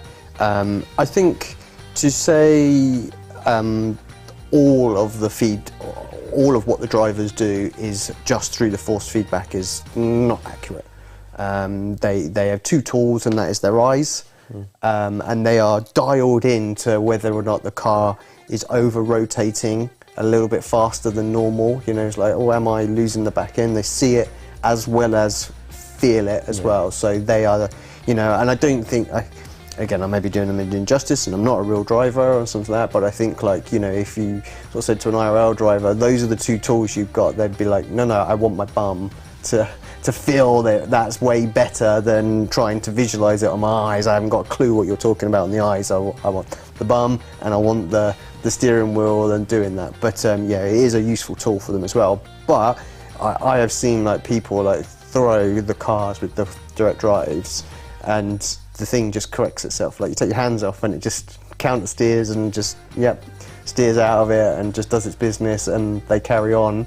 I mean, tyres are cooked, as we've seen with Alex, like, little thing, it does affect your performance, so they don't want to get it to that point, but it does give them the ability to go, do you know what, I'm getting enough information to know I'm just going over the limit, like, let's back it off a bit. And it's micro adjustments that they're making so fast, you know, they're just sort of feeling it, and it's like, whoop, you know, so it's crazy. And yeah, when I think back to my original days of, like, say, with my driving force GT, you wouldn't have had any of that. It's crazy how far the technology has gone from very much come on binary off-on type aspect to now just micro implements. And is it more with the direct drive? It's more about the fidelity, those sort of minor, you know, not being able to feel it, rather than the overall necessary strength.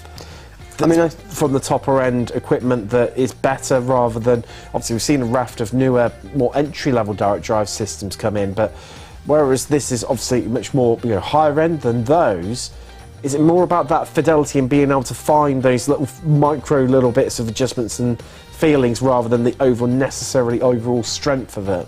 I think it's an interesting point that doesn't get talked about a lot now with direct drive wheels, because it's almost seen as, you know, just, well, that's the standard in the industry. But again, talking back to sort of early days, we talked about how many essentially, like, notches there were in terms of for a full sort of 360 degree rotation, like how many points of input is it actually detecting.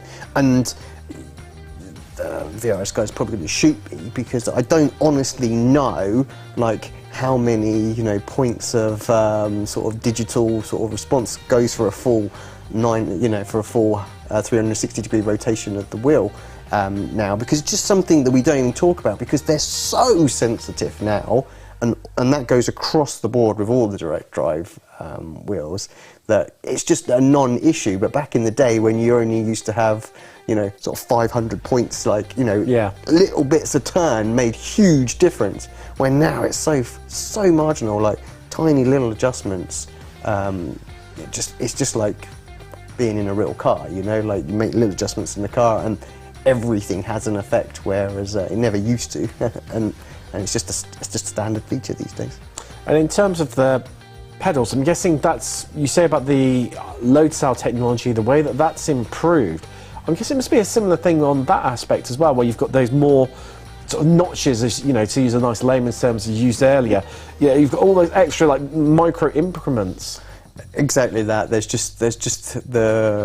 just so much smoother on how they read your inputs, as opposed to what it used to be before. So all I'm really doing here is just showing how blimmin' old I am, aren't I, with using the old technology. I was going to say, I'd things like like Microsoft Sidewinder, so I just think, I'm showing my age a little bit as well. What are you talking about? No one knows this. All the young guys have no clue what I was on about. Two old farts sat on the sofas talking about the good old days of sim racing and driving games. Well, boy, has it changed quite a bit since then.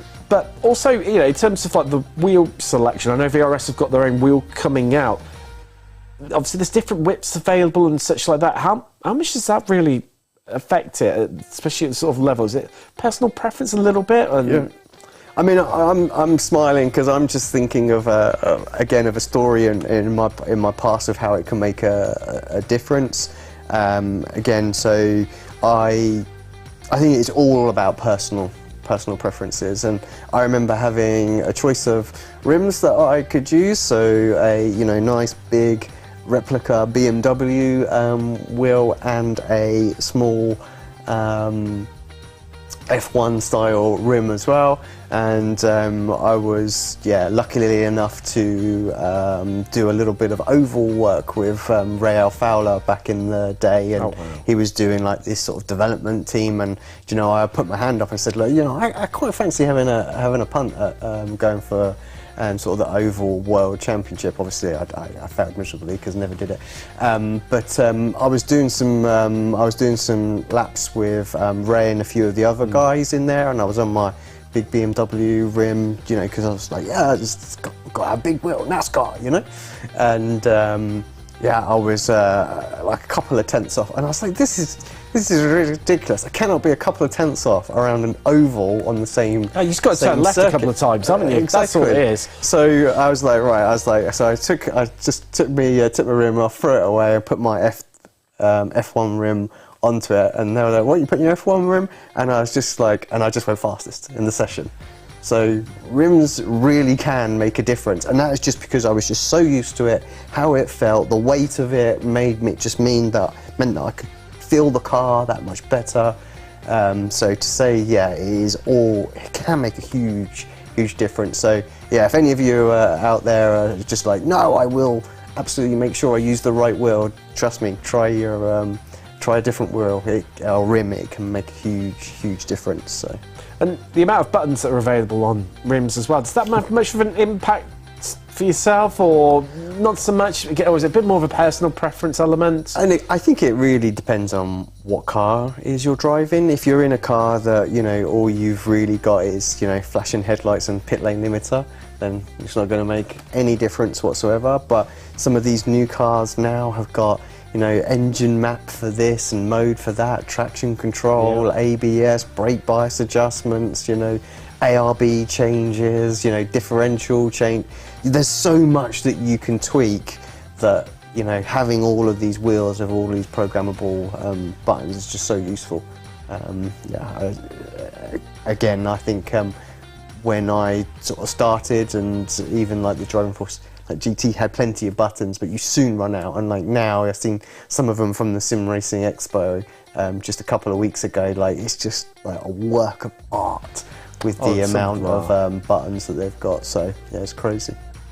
It is amazing. What they're able to replicate and create. A few of them, obviously replicate what's in the real world. Obviously, having seen the VRS prototype as well for their rim. Double glitches on the back of it as well. It makes all the difference, I'd imagine, for likes of yourself. I'm guessing not so much for tonight, obviously rolling starts, but for the Formula drivers or anyone who's doing standing starts, must make a real difference of being able to use those. I mean, I've got some great stories I can tell you about double clutches, Tim, but I'm not going to go on to it right now. We've only got 5 minutes until until the race starts, so get me going. They are so important. Like, I cannot believe that we didn't have double clutches maybe 4 or 5 years ago. Like, it was a huge thing when both hardware and software versions came out on the market. How anyone ever sort of did standing starts without them for the cars that needed them is just crazy. And it's just another example of technology just improving in the sim racing space to make the realism just that much better. It's amazing how, like you say, it's caught up with, and now we're seeing it surpassing and going back in the opposite direction with manufacturers actually working with car manufacturers to produce their next level, their next generation of rim.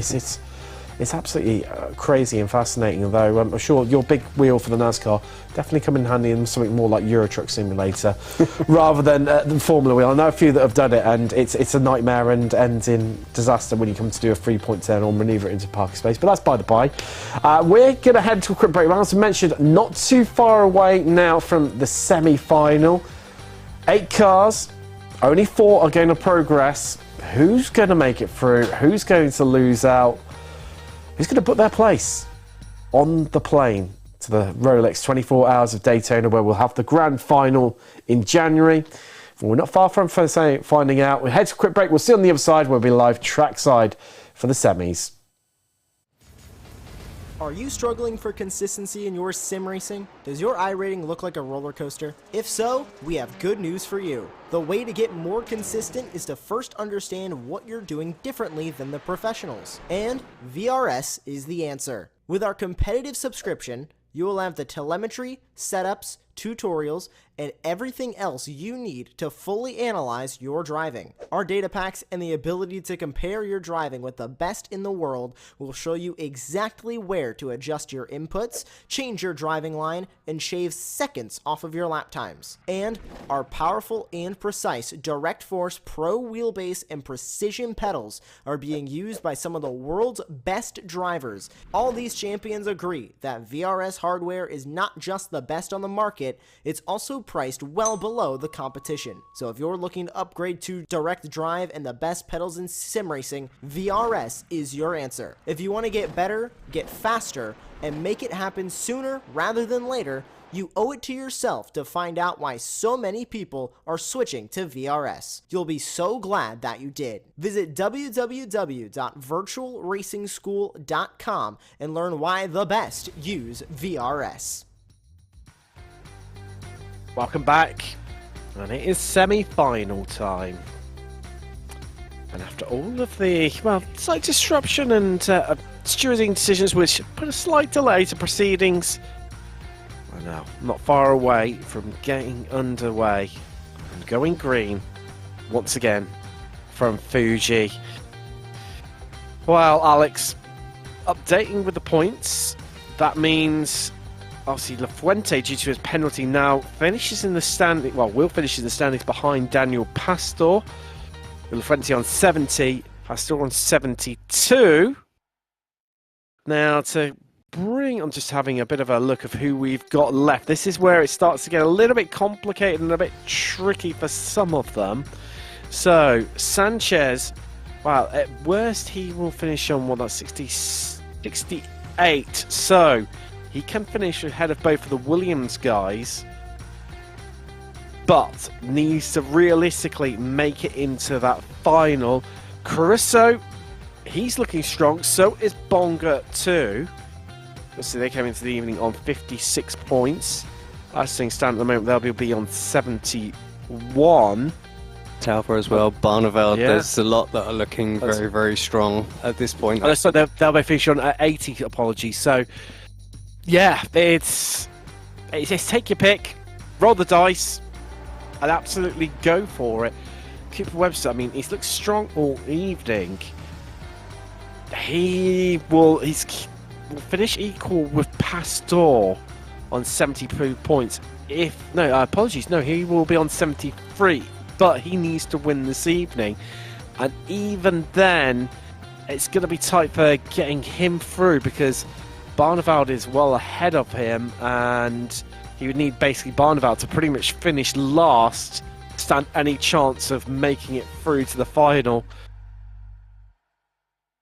Well, I think this is what we said when we first came back there as well with, Dalvar is still an opportunity for him not to book his place if he doesn't make it.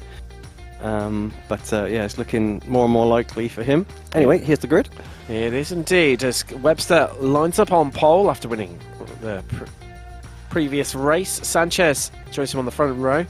Then it's Caruso and Marciano, all outer second row of the grid, and all BS competition. Third row with Talvar and Barneveld, and then Rubila and Bonga line up on row 4 for Arnage and BS respectively.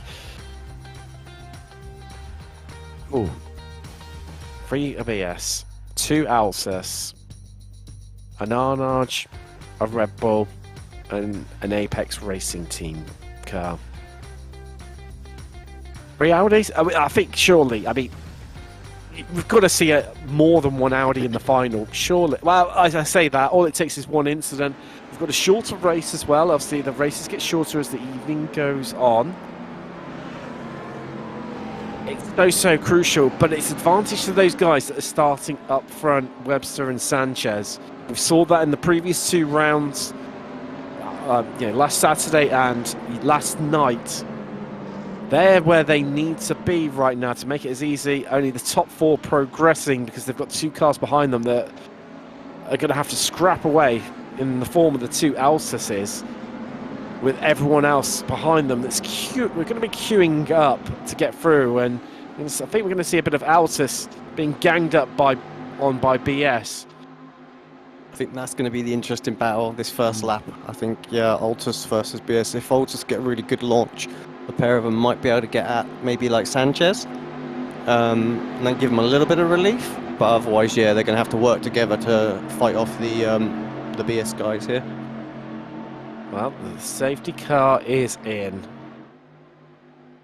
Webster controls the field. Yeah, wait. There we go. He's gone early. He has not hung around whatsoever. And Sanchez heads down low, covers off the inside, hugs the wall, creates the roadblock to prevent the 2 Altuses that attempted to come through. And don't discredit those BX cars behind. But Sanchez under a bit of pressure as the 2 Altus head round the outside, but they're going to lose out as Talvar has sneaked past Marciano there to disrupt that Altus lockout.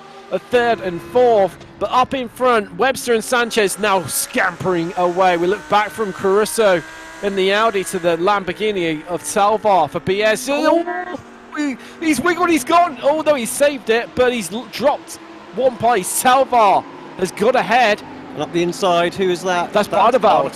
Yep. That's Barneveld.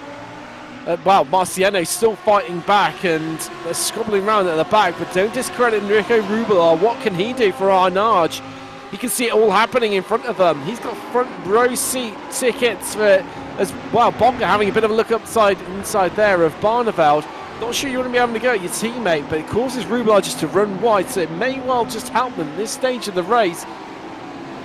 Wow, what a start here. This is by all means nowhere near finished, but Webster and Sanchez could not have hoped for a better first lap because they've opened up a gap, and that is exactly what they needed to do. Yeah, exactly. The guys for this 10-minute race are just going to be trying to hunt them down. Cooper having a little weave just to try and break the draft, and don't know if Alex is too worried about that right this second. We'll be just wanting to go with them to try and build a gap to Talvar behind. So, but yeah, right now we've got one from Sanchez straight up the inside. I take it all back. Well, is he going to get caught on the switchback though? Webster has a bit of a look, but he can't make it work. And the Red Bull driver, as he has to back out of it there, Sanchez, it's advantage to the Apex Racing Team Lamborghini as he now controls things, and it's roles reverse in terms of the quarter-final results, with Sanchez getting ahead of Webster. What could he do? Can he break away?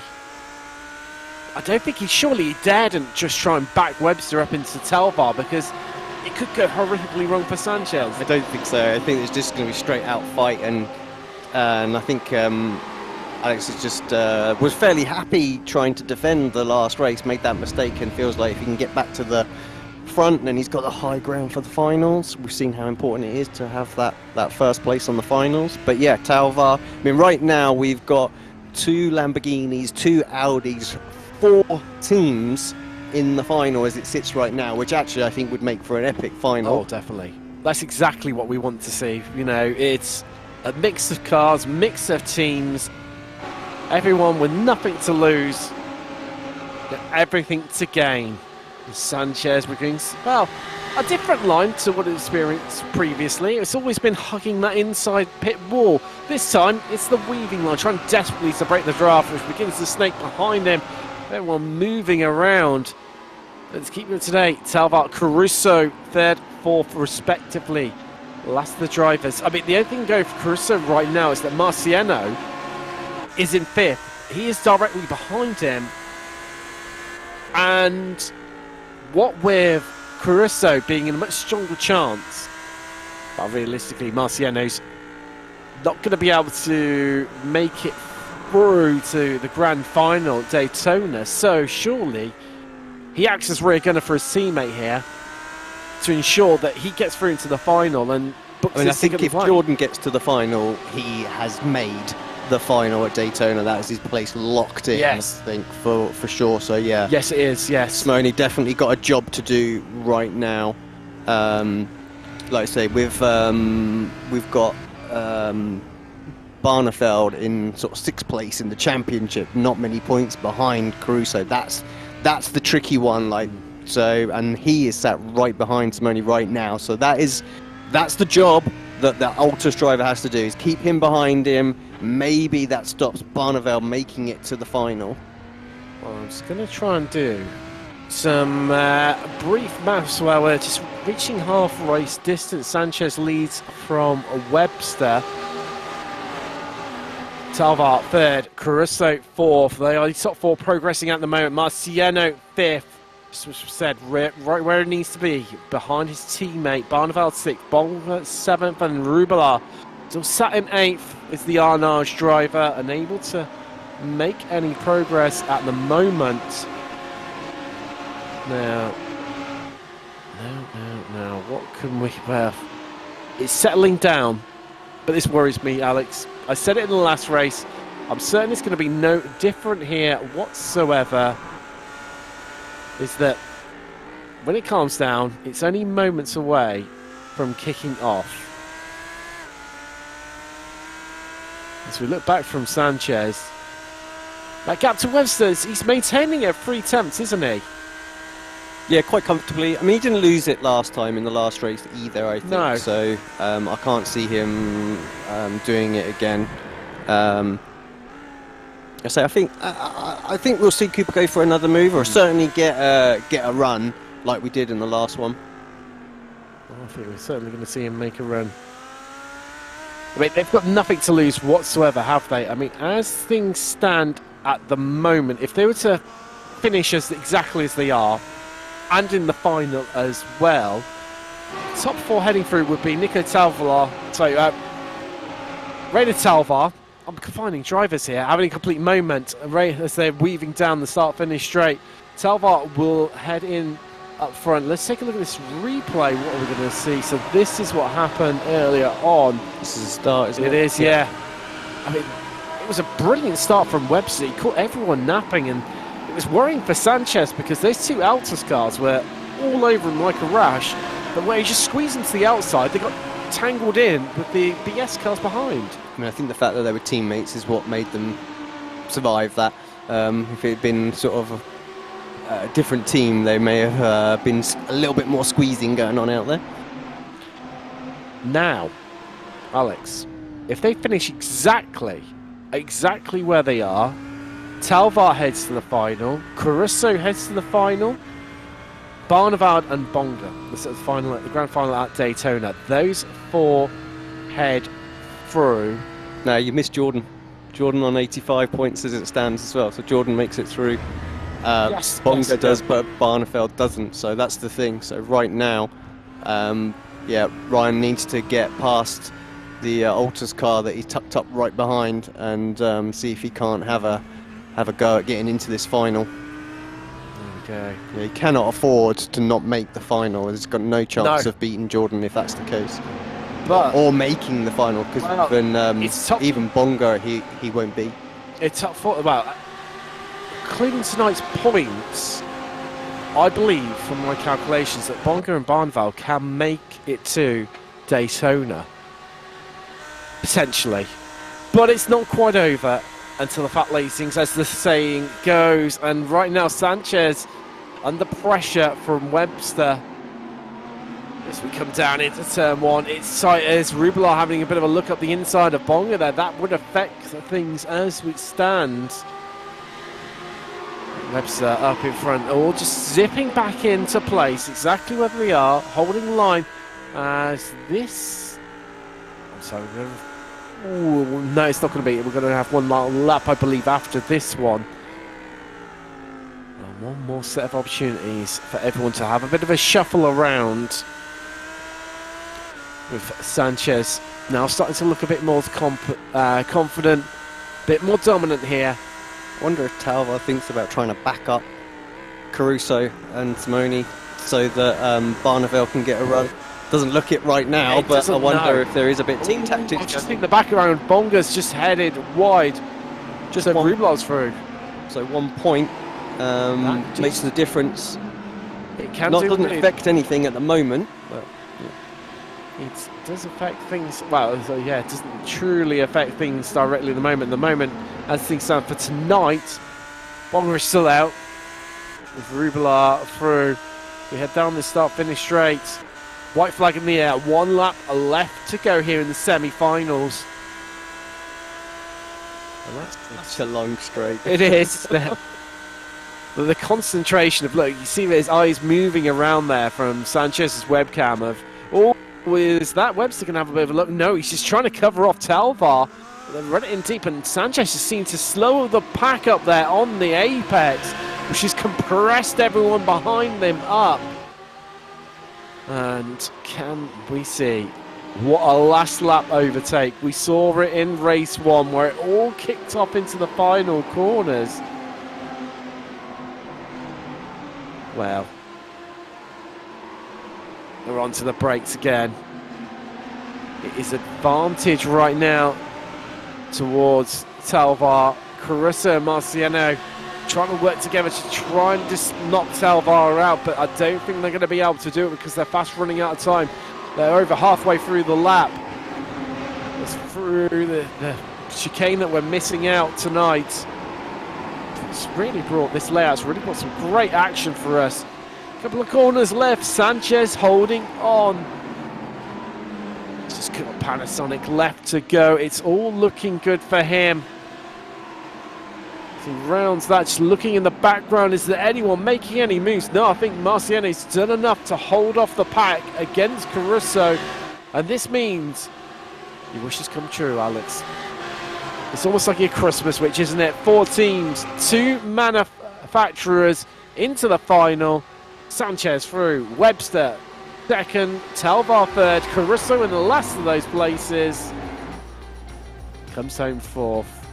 Apex Racing Team, Oracle Red Bull Racing Esports, BS Plus Competition, and Altus Esports into the final. This is really, I tell you, I'm so excited. We haven't even covered the results from this race, the classified ones, but I'm already excited for the final, and we haven't even set the servers up yet. I was going to say, I feel like the final is going to be a great race. Just standalone on its own. Those top 4 are locked in terms of their points that they're, well, not their points, but the finishing inside the top 4 for the night for sure. So yeah, they're just going to go at it, I think. I don't honestly think that Sanchez and Webster are going to be able to make it to the final. I don't think they are, but from my maths, they're not going to be able to make it to Daytona. But we see things change around due to stewarding decisions. I think we should be safe from semi-finals here. But here are your results.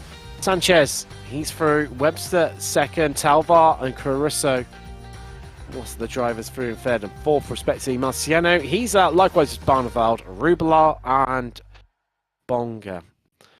Well, we're going to take a look at some of the highlights and head to a quick break. We'll be back on the other side. We'll be back in the studio to update you on what's going to happen going forward.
was gonna say that's a little adventurous going down the outside. Yeah, he's got to get that position. Probably gonna lose another one.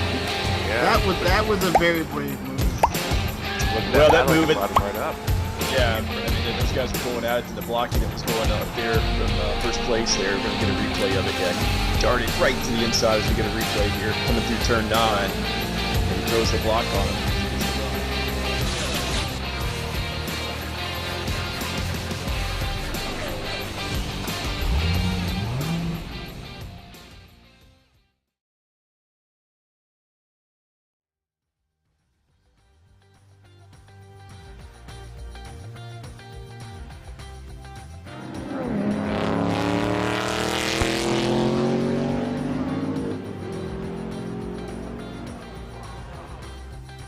Welcome back after what was, well, a bit more of a calmer semi-final, I think you could say, than what we've seen in the previous 2 rounds.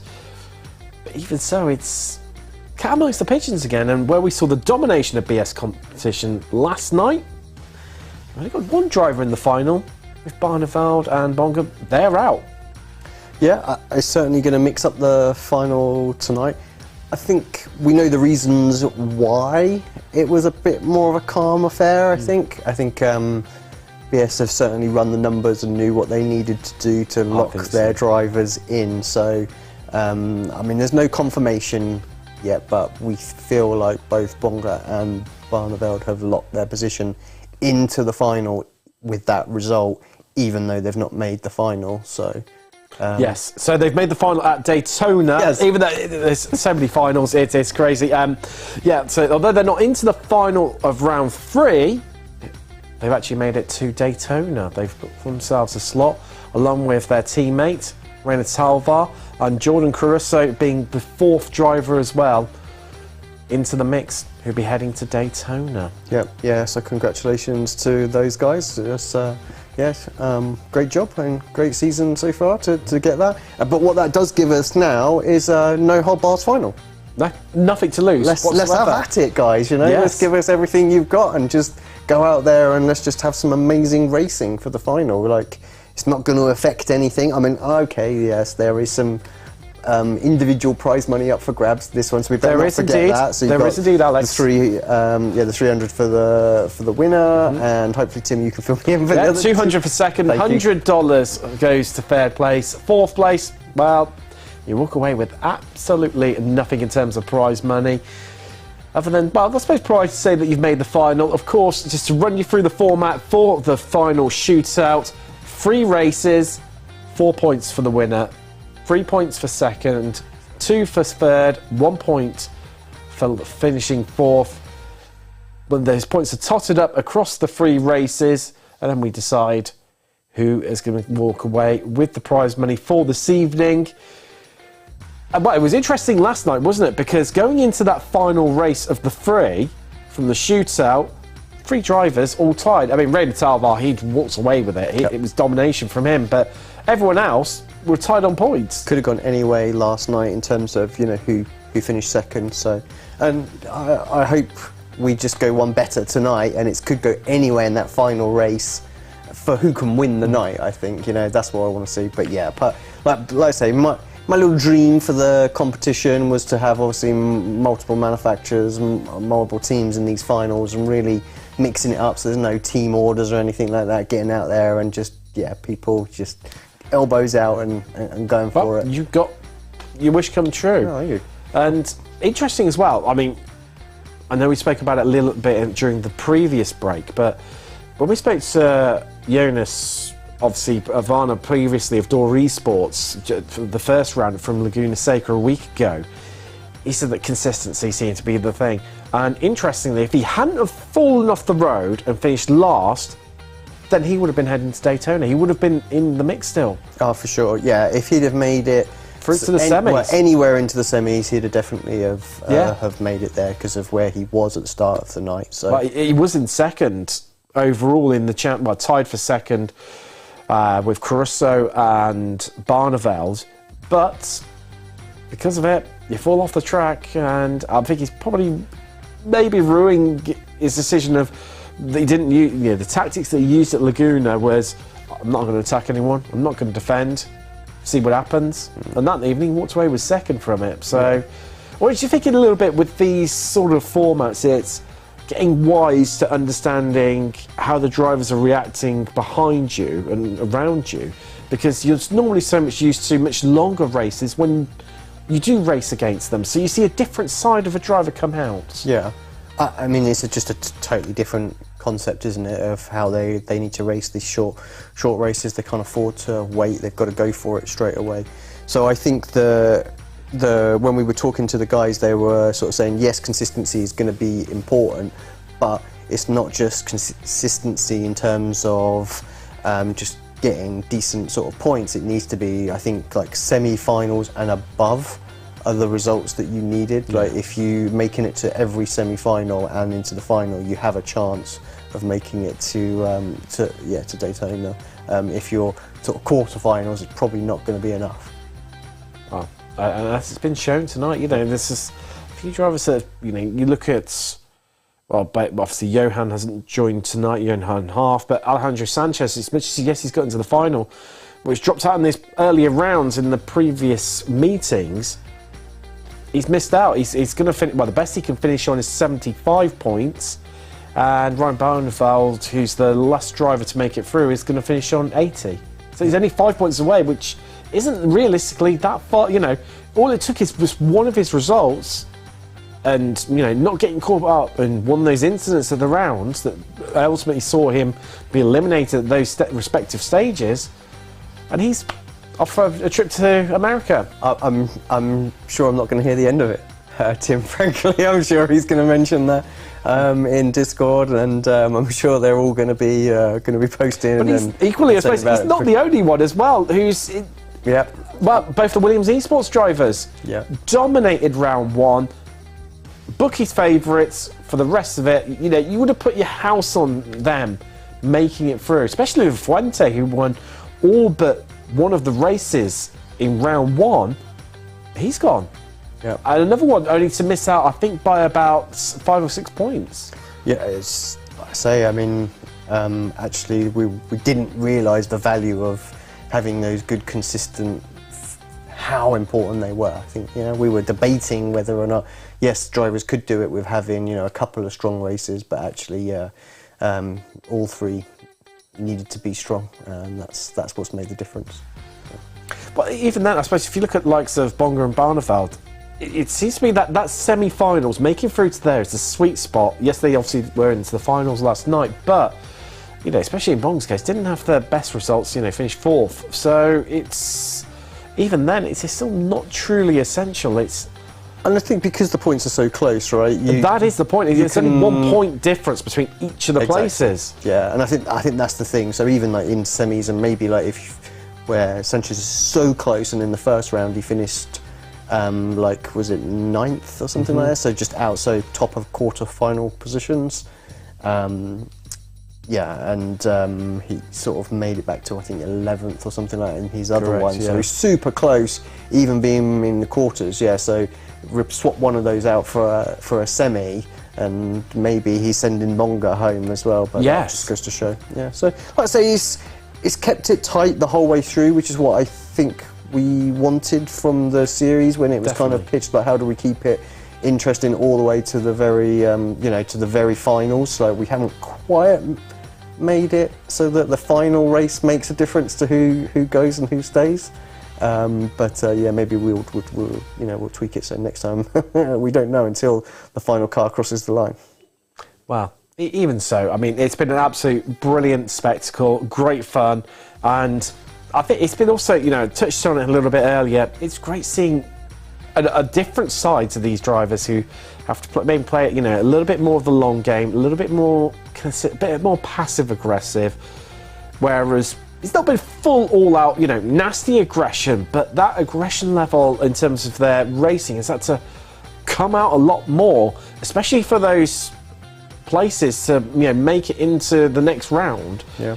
It's a spectacular racing, Alex. It's kind of a mixture, isn't it? Because, like you say, you've got the full-on aggression in terms of needing to make the moves because it's short sprint races, but also, like, yes, you need to be consistent, so you need to do that. So, are you better to survive and fight another day or something like that? So, absolute contrast, and that's where they have to find the balance. I mean, that final corner of race 1, for me, that's some of the best. I know we're incredibly late in the year, but even so, it's some of the best set of overtakes I've seen the whole of this year. It's definitely up there. Yeah. With some of the best moves I've seen. It was just constantly evolving, left, right, centre, and the only way you could have truly worked out what order they were going to finish in was just roll the dice and see what happens. And let's hope that's exactly what we've got to do for this final, I think. Exactly. Definitely hoping that it's going to be that way. As we mentioned, prize money up for grabs, 300 for the winner, 200 for second, 100 first. Thanks very much to our sponsors, Coliseum and VRS, for enabling this great prize pool. And it's not just there for the finalists as well. Yes, they've got the trip to Daytona, which is well worth it, but 7,500 for the winner. Sorry, 5,000 for the winner. Yep. I wish it was. So say they were. Well, they'll definitely say 5,000, most certainly. 1.5 for finishing in second, and then 500 for third. So still lots of money up for the grabs for those drivers. Make sure to tune in for that one in January. But we've got the shootout from tonight. Stay tuned for that. We can head to a quick break, and afterwards we'll be trackside to see who's going to walk away with the prize money from this evening. See you shortly. Are you struggling for consistency in your sim racing? Does your iRating look like a roller coaster? If so, we have good news for you. The way to get more consistent is to first understand what you're doing differently than the professionals. And VRS is the answer. With our competitive subscription, you will have the telemetry, setups, tutorials, and everything else you need to fully analyze your driving. Our data packs and the ability to compare your driving with the best in the world will show you exactly where to adjust your inputs, change your driving line, and shave seconds off of your lap times. And our powerful and precise Direct Force Pro wheelbase and precision pedals are being used by some of the world's best drivers. All these champions agree that VRS hardware is not just the best on the market, it's also priced well below the competition. So if you're looking to upgrade to direct drive and the best pedals in sim racing, VRS is your answer. If you want to get better, get faster, and make it happen sooner rather than later, you owe it to yourself to find out why so many people are switching to VRS. You'll be so glad that you did. Visit www.virtualracingschool.com and learn why the best use VRS. Welcome back, and warm-up session just coming to a close. Not long away now from taking to the grid. 3 races, 3 chances to secure maximum points. Walk away with the prize money from this evening. Who will do it? Will be Talvar for BS competition. Will it be Caruso for Altus? Cooper Webster for Red Bull? Will be Apex Racing Team's Alejandro Sanchez? Well, it's the Spaniard who starts on pole. Talvar joins him on the front row with Caruso and Webster. Straight. I think that's wrong. Yes, I think we might have a little bit of a Yuri around on the grid. I think we had the same thing the last couple of nights. Yes. Something to do with the heat format, just messes with the grid a little bit. So maybe we'll keep an eye on it, actually, because I think last time Sam sent some end of lines just to get themselves organised. We managed to get it sorted. Some plenty of corners and plenty of time to be able to have a bit of a rejig. You say plenty of corners, it's like 2, 3, 4, maybe. It's not too bad. Well, I'm just thinking this 1, 3. That should be enough. We'll see if it gets sorted. Yeah. I mean, I was about to say, there we go, all sorting itself out very nicely. Thanks to our admin, Sam Fitzpatrick, for having a bit of a rejig of the grid. There we go. Sanchez just intimidating the safety car right now. As we head through penultimate corner, through into Panasonic. And then the long wait before the safety car pulls in. So, Sanchez and Webster on the front row for Apex and Red Bull respectively. BS is Talvar, as Caruso for company on the second row. Lamborghini's on the right of the grid. Audi's on the left. Who's going to pick up the first win? 8 minutes That is all we will be racing for in each of these finals. As they crawl past. It's V10s aplenty here in Fuji. And there goes the safety car. How long does Sanchez leave it? Does he go early? Yes, he does. No hanging around from the Spaniard. And he's looking to employ the tactics that we've seen in each of the finals so far. Across the 2 previous rounds, back up the 3 other cars into one another. Oh, aggressive move there from Caruso. Having a real good dart at the inside, and Talvar saying, nah, you don't have any of that. That's my part of the track. You're not having the inside line. But they're both applying pressure onto Webster, and Sanchez is scampering away right now. Like a mountain goat trying to make his way up. A clear face. Big old moment. Wow, well held Raider Talvar. But Caruso just not quite able to capitalise on that, and all while it's going on, Sanchez now 8 tenths up the road, Alex.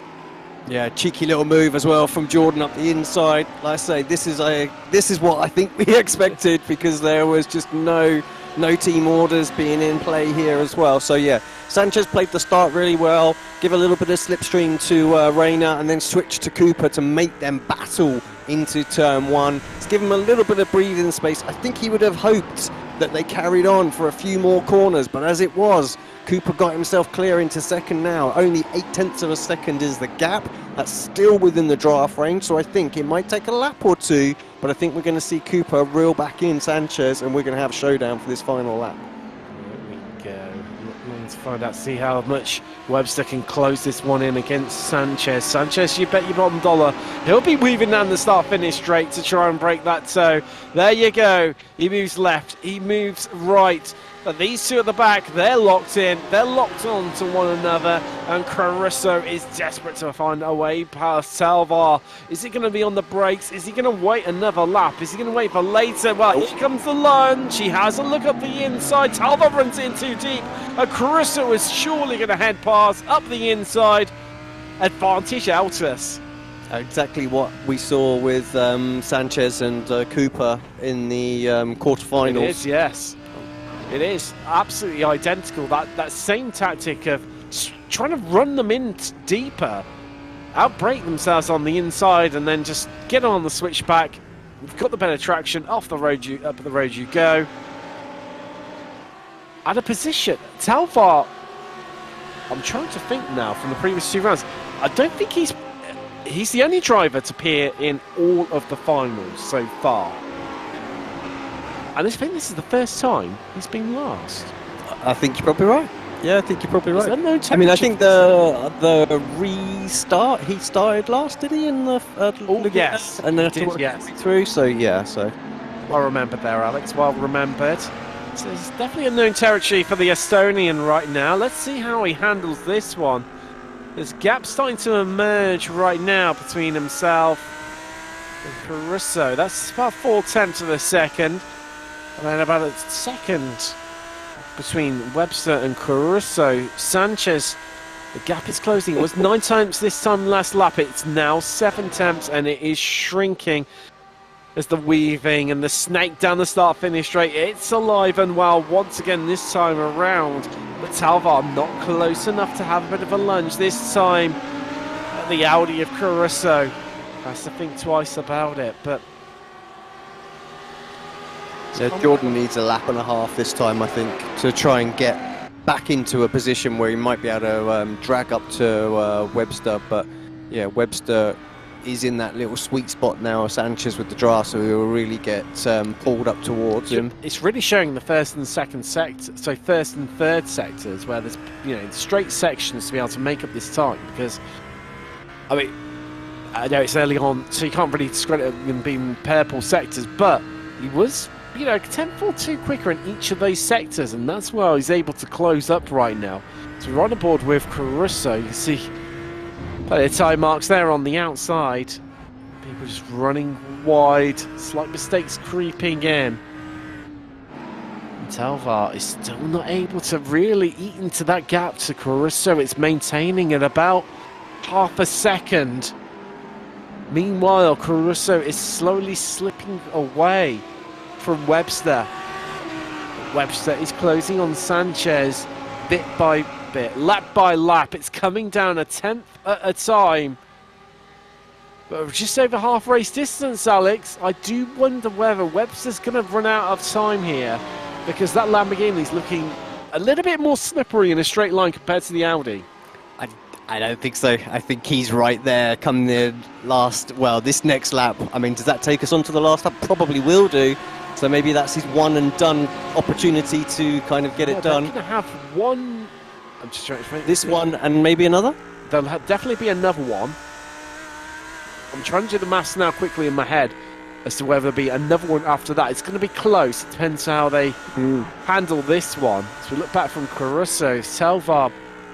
Again, do you think it's a similar situation with Talvar? Look, it is with Sanchez, just biding your time Webster on Sanchez, where just bide your time, wait for it, go for that last lap lunge, close the gap up then. It's a bit more tricky for Rayner, of course, because Jordan is still getting the draft from the cars ahead, so he's not getting quite the same speed advantage. So he has to get right on the tail of Jordan to get a move done. So we're looking at like 0.3 of a second.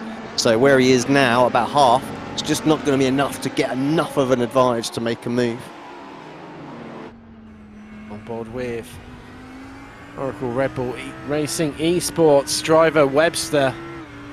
Half a second this gap, It's this time close. coming onto the straight. Like, it's definitely going to be... It's 4 temps now, it's into the 4 temps. It's tumbling, you can see it visually in the top left corner. It's shrinking, it's 4.5 Right, temps. got this one and another. There we go. That's all the more great Minute 40. racing. But now it's down to 3 temps, although under braking, Sanchez sneaking out a little bit for extent, compresses in once again. This is surely the move and the momentum starting to build from Webster, where he's closing in on the Spaniard in front of them. So look back from Alejandro Sanchez. That is what 4 temps around the midfield of Fuji looks like right now. Where does Webster go for it? Turn 1? Or is that too obvious? I mean, yeah, it is, but we've seen him put Alex under pressure there and make the mistake. I think that's the thing. So we'll keep an eye. We'll mistake there. They're all running wide. They're all following each other along in the train right now. So Caruso did pick up about a 10th against these guys, which will help him defend 3rd place. But Sanchez got away with one there because they were all so fixated on one another that they all just followed exactly the same line. So it just completely nullified the situation. Yeah, this is as close as it's been. So I think Alex is going to try and shake the draft a little bit, just so that Cooper doesn't get clear pass before turn 1. But I think he's going to park it on the inside. We've seen him do this. Here he goes to the right. Is that it? Does he jink back? No, he doesn't. So no. Cooper's going to have to do it the hard way around the outside. Goes for a good old late move.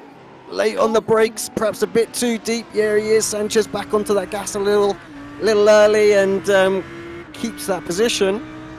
He's held on to it for now. It's going to have to be a surprise attack somewhere in this lap. It is, because white flag's in the air. This is the last lap. This is the last chance in the first of our 3 finals for Webster to get past Sanchez. Caruso still fending off and actually growing his gap ever so slightly to Talvar of BS Competition, who's currently sitting in 4th. Oh, is that a mistake? Is that a slow down? It's got to be. Sanchez, he's going to lose 3rd, 2nd place as well as Caruso, and he's lost 4th. All of a sudden, it's come undone for He's run out of fuel. He's run out of fuel. Surely not. That sounds like to me. He's run out of fuel. Oh well. Yep. Well, you think you've seen it all, and I think Alex, he was anticipating it going 1 less lap. Yeah. Well, that's on its head because it was close. That's the thing. It was incredibly close, but Webster's gonna. Well, could he do it? Well, he didn't need to in the end. Sanchez runs out of fuel. Webster wins. Caruso 2nd. Talvar, who looked like he was going to finish last, he comes home in 3rd. And it's advantage Audi. we wanted a bit of everything, and we've absolutely had it all as well. So yeah, that was some good racing there, even still.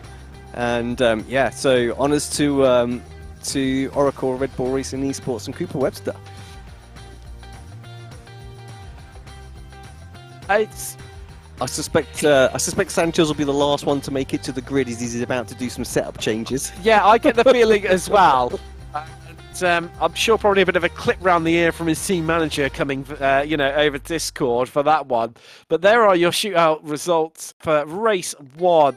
Webster taking the victory, Caruso second, Talvar third, and Sanchez, who didn't put enough fuel into his car. There he is. That looks like to me. He's hands across onto the keyboard tray, trying to work out exactly just how much extra he needs to put away with and get away with it. Just goes to show that the margins these guys are trying to get, even in these little short races, they're trying to get the fuel absolutely bang on. And yeah, what were they, about 10 seconds? Yes. For making it there or not making it? The difference was between them. It's... Well, you think you've seen it all, and then all of a sudden it flips on its head and never fails to deliver. That is the beauty of sim racing. That is why we love it. But here's your grid for the second of our shootouts from the final. Webster starts on pole. Caruso, his fellow countryman, joins him on the front row. Talvar and Sanchez on second row for BS and Apex respectively. Ooh.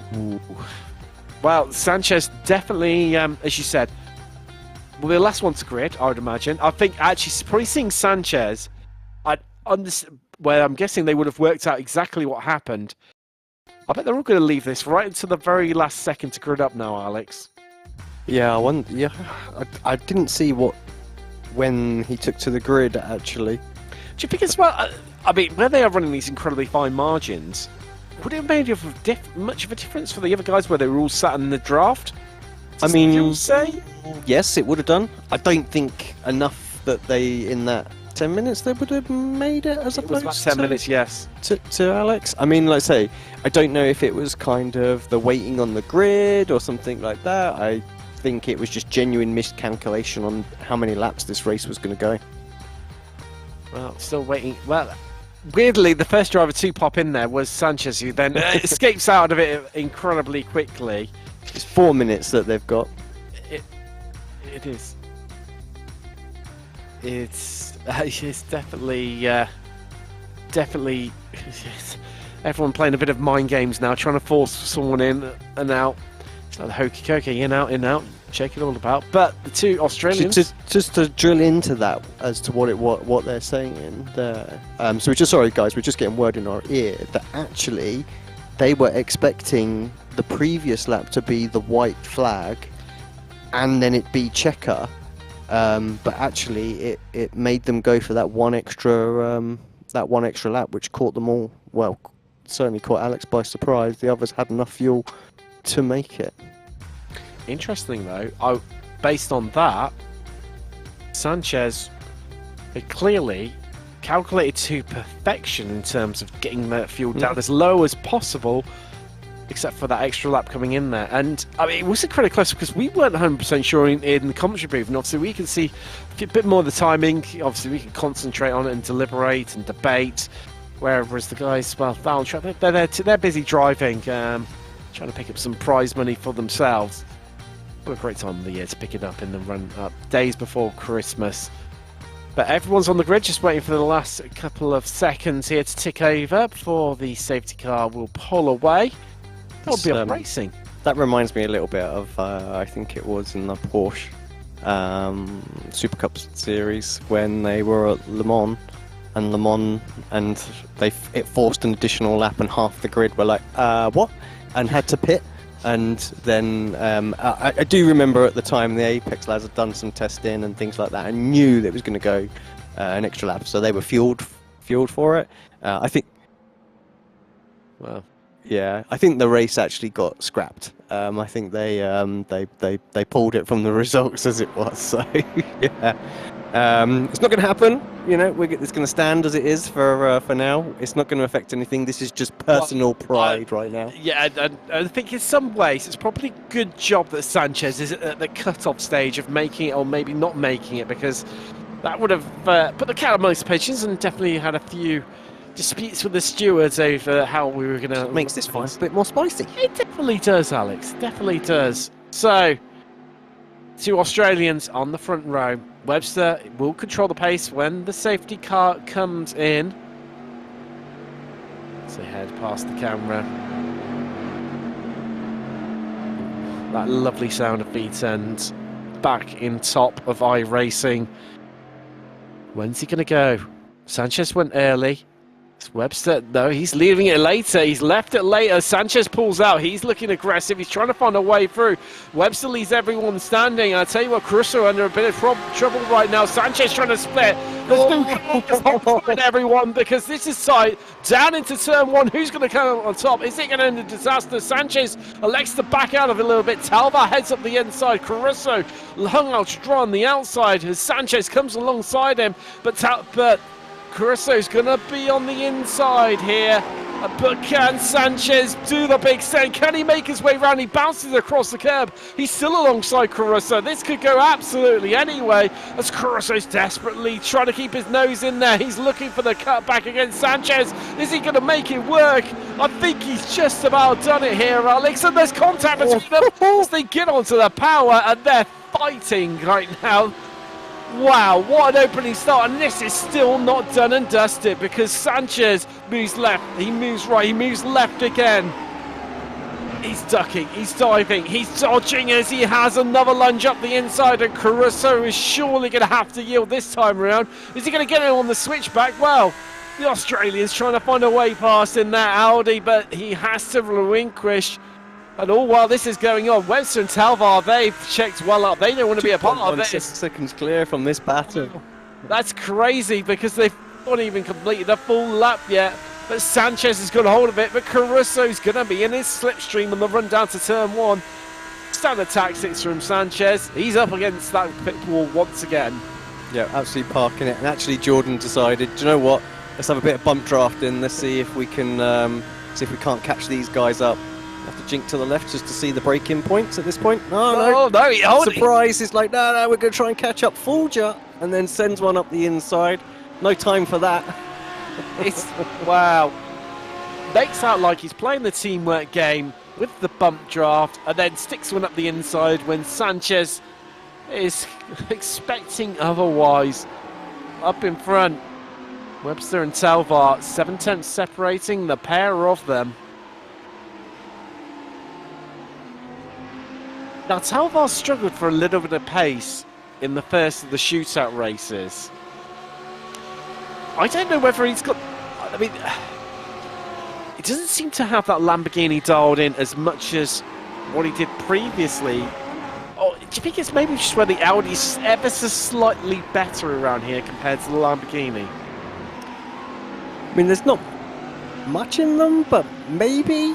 I mean, you're saying that it's half a second that he's back at the moment, so I guess let's see if he can keep it sort of in and around that time frame. I'm going to say there's nothing going on there, and it's Talvar's on it. But if Cooper pulls it out and keeps it around about 6/10, 7/10 of a second, then I'm going to say actually it's he's struggling a little bit. Well, there's a flash of the lights there. Maybe listening. Give us another flash. Just look at the background there, Caruso. Well, there's left, right, left again. In and out as Sanchez sells in the dummy there up the inside. Brilliant move, but Caruso's going to fight this one back, and he's going to squeeze Sanchez as much as Sanchez is going to have the inside here to enter into towards Coca-Cola. Caruso looking for the switchback, has to yield though, and I don't think he's going to get a good enough run to come alongside. No, the feather of the throttle, there it goes. Great stuff from these two. They're having an absolute whale of a time out there. You see it from down the start-finish straight with all the weaving that's going on. But they're going to have to be careful at this rate with all this weaving. The extra mileage that they're adding on. They're running out of fuel again. I was going to say the pair of them ran out of fuel this time. Yeah. Twice as long. Well, hopefully lightning won't strike twice for Sanchez. Those two, well, they've dropped well off the back. It's the gap now 3 seconds between Sanchez and Talvar. This is where Cooper looks really strong. Of course, he made his move in the final sector on Day Moore, didn't he, on race 1. And this is where he looks strong. So if he can eke out a little bit of a margin, I think that's should mean that he's kind of safe from attack. So again, 0.6 of a second, eked out another 10th in that final sector. I mean, he'll lose it all here now with the draft, but it's still enough to sort of hold on to this position. Right, he has looked incredibly strong, Cooper Webster, through that last sector.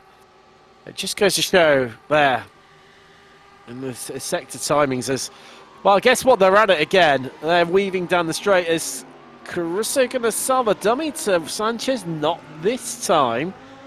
Not this time. Wouldn't it be ironic if this time around they don't have that extra lap? Yeah, there'll be a few grumbles, I'm sure. Oh, yes. I think there definitely would be indeed. Let's take a little look back at this replay of the start of the race. And Webster, oh my God, that got tight in there for a second. Wow, how did Sanchez... I mean, Alex pulled out of it as well. I was like, nope, I think my better option here is to try and get the cutback. I mean, when you're in the middle of a free wide, it's normally impending death for you, because you never know quite, as much as these guys, you know, they race a lot with one another, they understand what each other's going to do, and that's that, you know, bit of respect for one another. Even so, it's a scary place to be in the middle, because you've got to get it absolutely right and play that the guy to the left of you and the guy to the right is going to comply with it and not have a wobble. Otherwise, it just ends in death for all three of you. I think the critical move was actually just after that, where Jordan dived back up the inside there as well.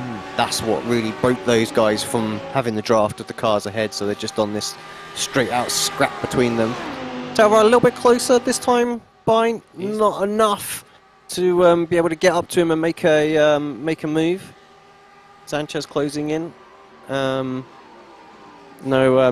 real fighting that last lap, but it's all too little, too late, I'm afraid. It is most certainly for the Spaniard. He's, well, no chance of catching up. Even if it was 3 seconds at the very start of the race, these 8-minute sprint races are truly sprint races. It's all or nothing for such a short time frame. And right now, Webster controlling it from the front, but that gap is shrinking. It's under half a second. It's closer to 4/10 than anything. And Sanchez trying to drag Caruso with him up the road. He's opened up that gap. It's about 0.6 of a second between Spaniard and the Aussie right now. As in this battle, the Lamborghini's getting the better of the Audi. But up front, it's the Audi getting the better of the Lamborghini, as they have closed up even further. But this is Webster's time to shine. It's where he's been so strong all evening, and they're going to run to the line. I guess that they will get across the line in time. I think they will. Let's find out. Yeah, they will. They'll be going at such a rate of knots coming across it that they'll be okay. But Webster, he's done it. But he's done it again, hasn't he? Look, he's pulled out probably even a 10th and a half over Talvar in that final sector alone. Yeah, I say that makes all the difference. Under 4/10, you're under a lot of pressure. If you can keep out to sort of 6/10, you're able to defend here. Right. So yeah, Talvar, he's in a good position right now. He's going to have to do some sort of surprise move again. It's going to make it happen. It's not easy. These GT3s, they do produce enough downforce to give you a little bit of dirty air. So it's always hard when you're tucked up close behind here. Especially with such these long, swooping corners like this. Just the understeer there for Talvar. You could just see it. Just that Lambo just did not want to fight and turn.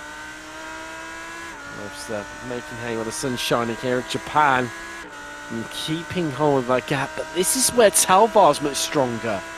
It's this second sector as he closes it up once again, gets it down to about 4/10. It ekes back.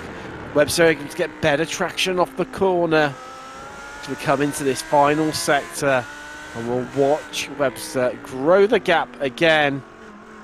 But surely this is Webster's now he is going to make it 2 wins from 2 in the shootout through Panasonic for the final time. And the Oracle Red Bull Racing esports driver secures his second win in the shootouts, 2 from 2. We'll start from pole for our third race from the shootouts and the final. Wow, Talvar. I think that we're on for that intriguing battle, Alex, because the way that they've all finished has really jumbled things up once again. As this now means, so that puts Webster out on 8 and, well, realistically the favourite for this evening. As Caruso now, he came home in 3rd. Sorry, Sanchez was 3rd even, apologies. So that puts him on 3 points.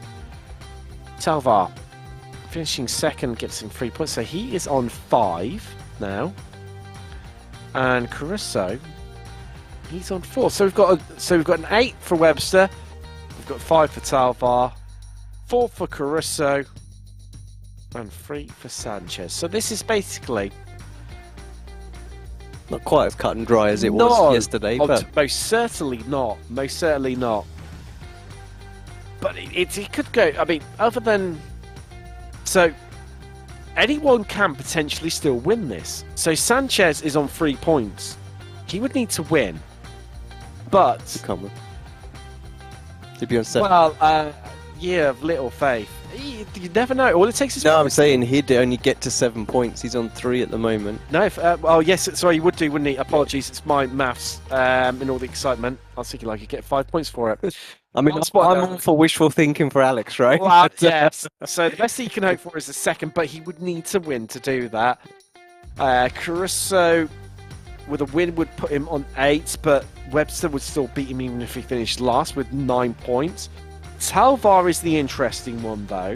So Webster would have to finish last, Talvar would have to win, and Talvar would win it because he'd won the last of the round. Yep. Yeah, for the equal count back, it's all about the final round. If for those that haven't watched the previous ones and don't know how that works, but yeah. Oh, yeah, could happen. It could happen. Well, we've seen stranger things happen already. I mean, we've seen one driver not putting the fuel in for one of our shootout races in the final, and you never quite know. But this is basically Webster to lose, and he's looked so dominant in that last sector, and that's where you really need to be dominant, especially in these types of races, and this circuit, especially with that long run down to turn 1. Yeah, he's looked strong there all day. Like I say, he was able to make moves there, and he was able to get close enough to people that he could put like Sanchez and others under pressure where he needed to as well. So yeah, great job. Obviously the guy's got a little warm up here, a little 3-minute one, just how the iRacing sort of heat system works. Yes. I think you can only have so many back to back, and then you have to have a break, and then it's I think it's technically classed as the feature for iRacing, but we're calling it shootout number 3 for the night. So that is correct. Absolutely spot on there, Alex. And well, that's one way to get your team a bit of camera time, isn't it? Just head out right at the end. You know no one else is on track. You know the camera's going to be featuring you, and well, I've set out there, but well, here we go. The final race of the final round before the final. Is there enough finals in that sentence?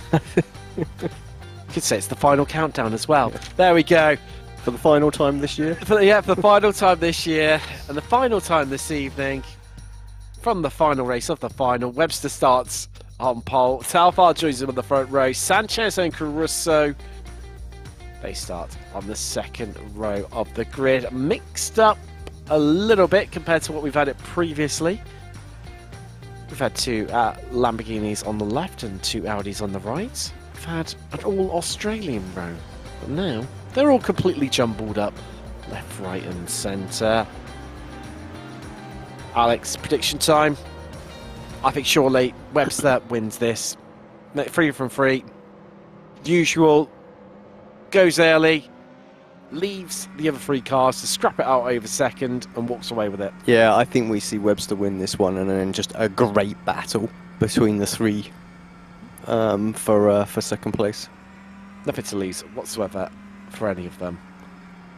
The feather of the throttle, and clearly, after seeing what sorts of Sanchez in the first of our shootouts, feather of the throttle, and not wanting to consume too much of that motion lotion. On board now with Caruso. What is he going to do? How is he going to play this? He seems to be backing up a bit more of an aggressive stance from Sanchez, who's tucked up right behind Webster. What are his reactions like, though? Gonna go early? Is Webster gonna hold it? Safety car's in. Let's find out. He's waiting. He's waiting. He's leaving it. There he goes.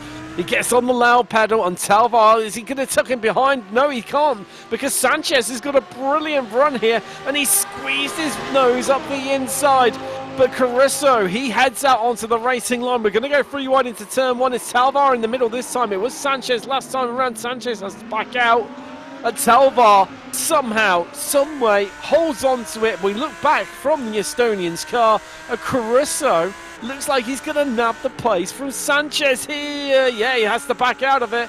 That's Caruso ahead of Sanchez. Almost a carbon copy, but at least this time they're still in the mix. I think that's the thing, and I think the pair of them here, are they going to think about that?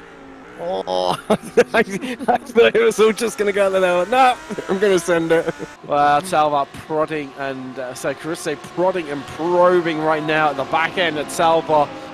Meanwhile, Cooper Webster heads up the road, half a second advantage, nearly 6 tenths. It's just over half a lap complete, closer to 3/4 of a lap, in fact. And Caruso's wing mirrors, rear view mirror being filled by the sight of Alejandro Sanchez. Caruso really needs to get into Talvar if he wants to try and salvage anything out of tonight. If he wants to get ahead of him. Because if Caruso can finish ahead of Talvar, then he will walk away with $200 rather than $100 as things stand at the moment. And it's got to be worth a gamble, hasn't it? Surely. Yeah, I think so. I think you've got to go for it, right? You've got nothing to lose at this point. They're into the grand final. Like, yeah, let's just pick it up. Although he actually goes defensive on Sanchez. Sanchez having a look around the outside of turn 1. Nothing coming this time by. But yeah, maybe setting something up for the next lap. Seems to be more of the case in this final. It's more about just manoeuvring the opponent around along the start-finish straight to try and get them where you want them, and they just nail that exit. Yeah, it's not. I mean, we said actually turn 1 was going to be the place that they make a lot of the moves, but actually it seems like if you can cover the inside fairly quickly, it's not so easy to get it done. I mean, if you can nail your braking points from being really tight onto on the line there, it's actually, you can defend it quite well. Equally, it seems to be, it's that move then is still carrying on through turn 2, which is more of a kink than a turn per se, into turn 3 and 4. Yeah, that's the thing. If you can get around the outside enough, I feel like you might just be able to hold it for the left-hander that's afterwards. So we haven't seen it yet tonight, to be fair. No one's able to quite pull it off. Certainly at the front. It's like brilliant camera angle there from the start-finish line of everyone just weaving around. You can see just how much these guys desperate to break the draft, to remove that competitive edge from the driver behind. Sanchez has a look at the inside. This is going to be the move for third. Caruso has to concede. Looks for the switchback, but will not get it done because Sanchez had got it covered. But Sanchez back up into third now. I'm surprised Jordan didn't cover that. I really am. I think he could have covered that off. I think so as well. I think he could have just like you say, just nailed it there. What's his best opportunity now if Alex takes off Salva and he comes through and takes second and gets second overall for Well, yeah, I mean, as things stand, Talvar will... Well, actually... I'm not hoping for the crash, by the way. I'm just saying. No. what's his calculation I'm saying, going through his head? Now, this actually is advantage Sanchez, because as things stand, that would tie them on points, and because it's obviously from the last race of the shootout, Sanchez would finish third overall because he's finished above Caruso in this final shootout. So this is the sector that Talvar struggles a little bit. I mean, he's got 6/10 on Sanchez for the moment, so don't think we'll see anything this lap, but maybe we can get close enough. And Webster even feeling like he wants to go a little defensive with the weave in, just to try and break the draft a little bit more. Maybe he'd rather have Sanchez have a go at trying to get past Talvar here. So it's racing into turn 1 they come. Hate that curb. Just want to say that.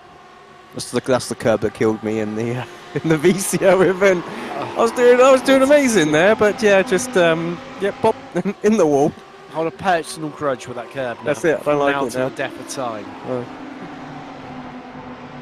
For me, it's based most curbs always seem to end up hitting them. A lot of these guys who keeps it pretty clean in this final. No real door rubbing even per se.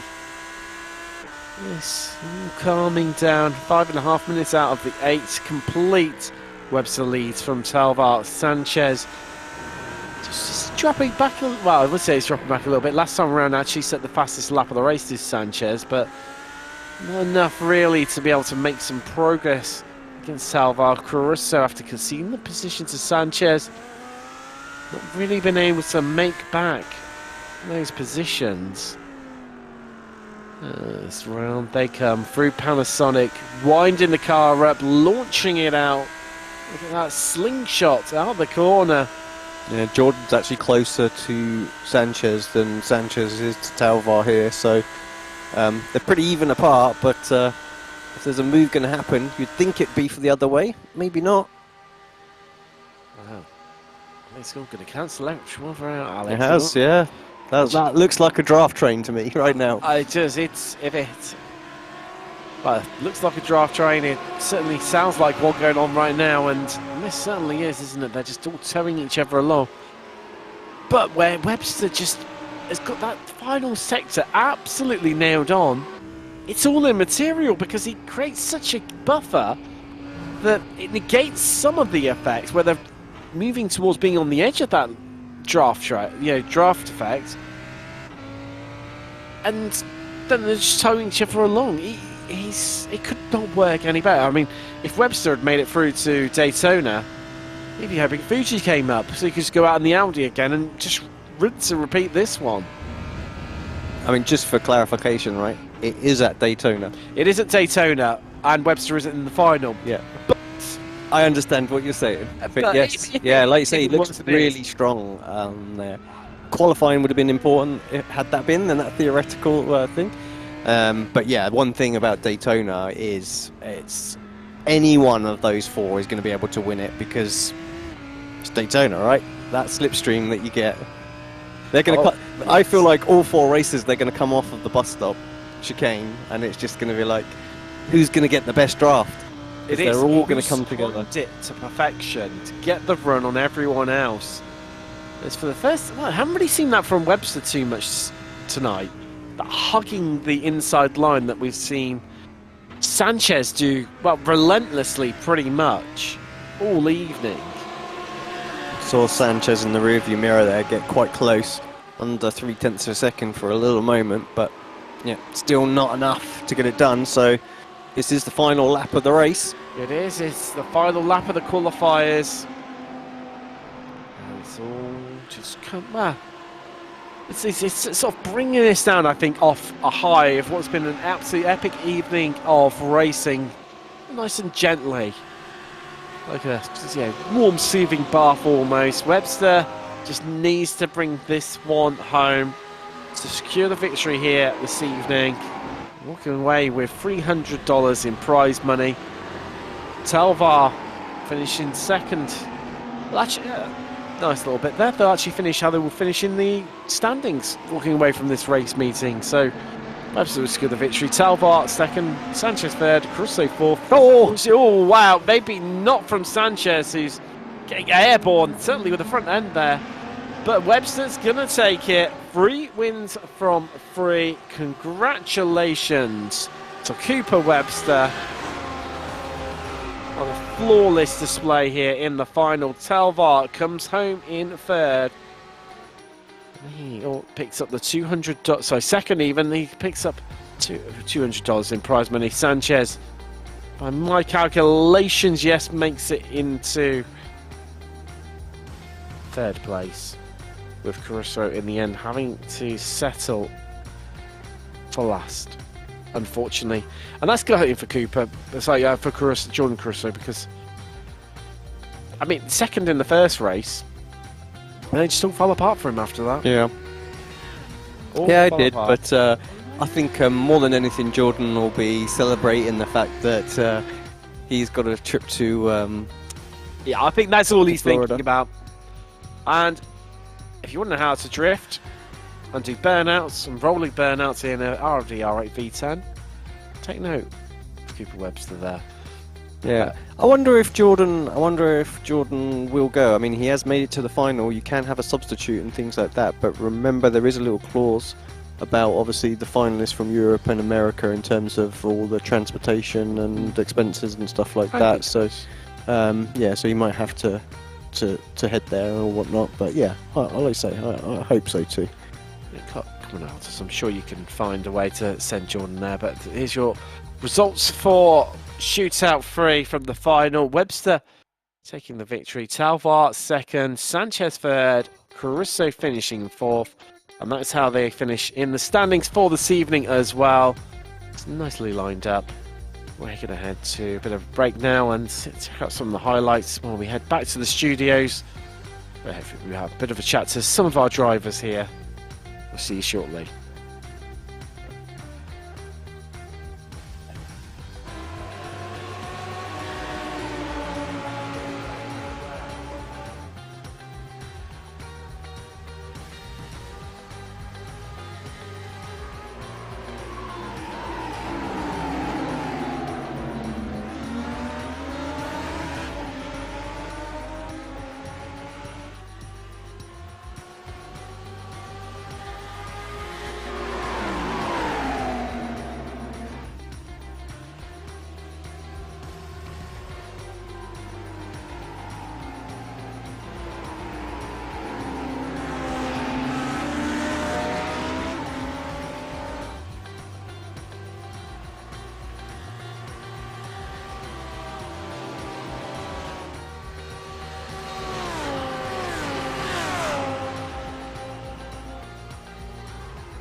That's a little adventurous going down the outside. Yeah, he's got to get that position. Probably gonna lose another one.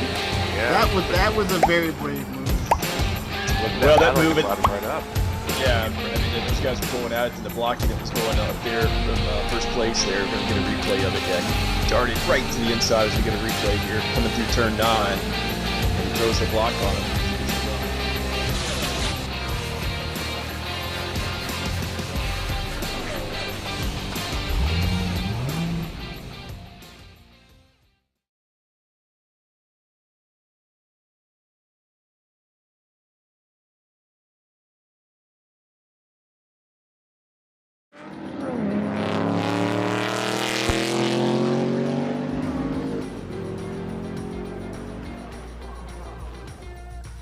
Welcome back. What a final. What a final. I mean, I think might have been a bit different if Sanchez had calculated his fuel correctly. Yep. But even so, I mean, they weren't averse for a 3 wide, were they? And that run down to turn 1, it was. I mean, you're seeing some great shots right now in the background. The mind games going on of left, right, down the start-finish straight. It was just brilliant to see. Yeah, I mean, I think that's what we expected, right? Was a good, decent race from this one, and I think that is exactly what we got. So obviously, I'm gutted for Alex with the fuel thing. Like I say, it turns out, like I say, there was some weird thing with the server timings or something like that meant they went an extra one where they probably weren't expecting to. But yeah. It is what it is. It gave us a great battle in the second race as well between him and Jordan, wasn't it? They had a great ding-dong battle. So yeah, it's good. I'd say two manufacturers, 4 teams. That's what we wanted. I was a bit disappointed perhaps with the final race. I felt like after the first lap it was a bit... it'd been building throughout the night, hadn't it? Yeah. You know, with drama, excitement, action, overtakes. And you thought it was just going to be, do you know what, last race of the season, gloves are off, let's just go out there and have a bit of fun and whatever happens, happens. But it just turned into a bit of, well, other than the change around between Sanchez and Caruso, it just pretty much finished as it was. Yeah. I think just seeing obviously the first race battles, some of the highlights that were on screen as well. So yeah, Cooper had by far, I think, the best car in that last sector and was able to had the best opportunity to make moves into turn 1. And even he couldn't. And then, like I say, I was like, what is going on here? I thought slow down. It wasn't until we got inside the car we could hear it spluttering away. Yeah. So yeah, absolutely gutted for Sanchez. I think that sums up his season. It's just been filled with like this was amazing. But this was an absolute epic start between these 3. I mean, Sanchez did get squeezed a little bit, even then just forced his way in with a crowbar and then backs out of it. I mean, I don't blame him for backing out. I mean, I don't think I would have even put my car there in the first place, but it was great to see, great for the neutrals. Yeah, brave, I think, from Jordan on the outside there, because yes, you say about the person in the middle always kind of gets, like, almost 100% of the time it's the person on the outside that just gets spat off into the wall. So yeah, full commitment for him to try and hold that around the outside, and that's kind of what we had, that great little battle between them. But this was amazing. Like I say, they went proper at it this lap, chopping and changing positions all over the place. So yeah, it was great. A lot of respect actually from the pair of them. They raced hard and they raced fair there. They did. I mean, as much as you saw Alejandro getting into the back of Jordan there, but you can see him just fighting. Yes, he was fighting with the car to keep it straight, but there was no like, I'm just going to flick left so it cannons you off right or whatever it may be. They played it fair. It was basically every time we got down to turn 1, these 2 would swap over places again. Yep. Yeah, I mean, I think we called that as a potential overtake, but then also in the race we're like, well, actually, can anyone really get it done if they hug the inside? And a couple of times the guys left the door open, screen going for it again. I see you in the background. It can't cope with all the excitement we've had tonight. It keeps having to just go nope and just try and reset itself briefly. But you see across the line there, it was. I mean, Webster just controlled it from start to finish. The minute that that fuel run out on Sanchez, I think, and seeing how strong Webster was in that final sector, he had tonight licked. I think like no one was going to get the move on him. He'd already seen from Alex that you can defend that inside really, really well. So he knew where to plant the car, and then like I say, he just. Drive coming off that final corner was just amazing in that Audi. And Alex has been defending that inside line in the previous, the build-up rounds every single time with, largely great effect.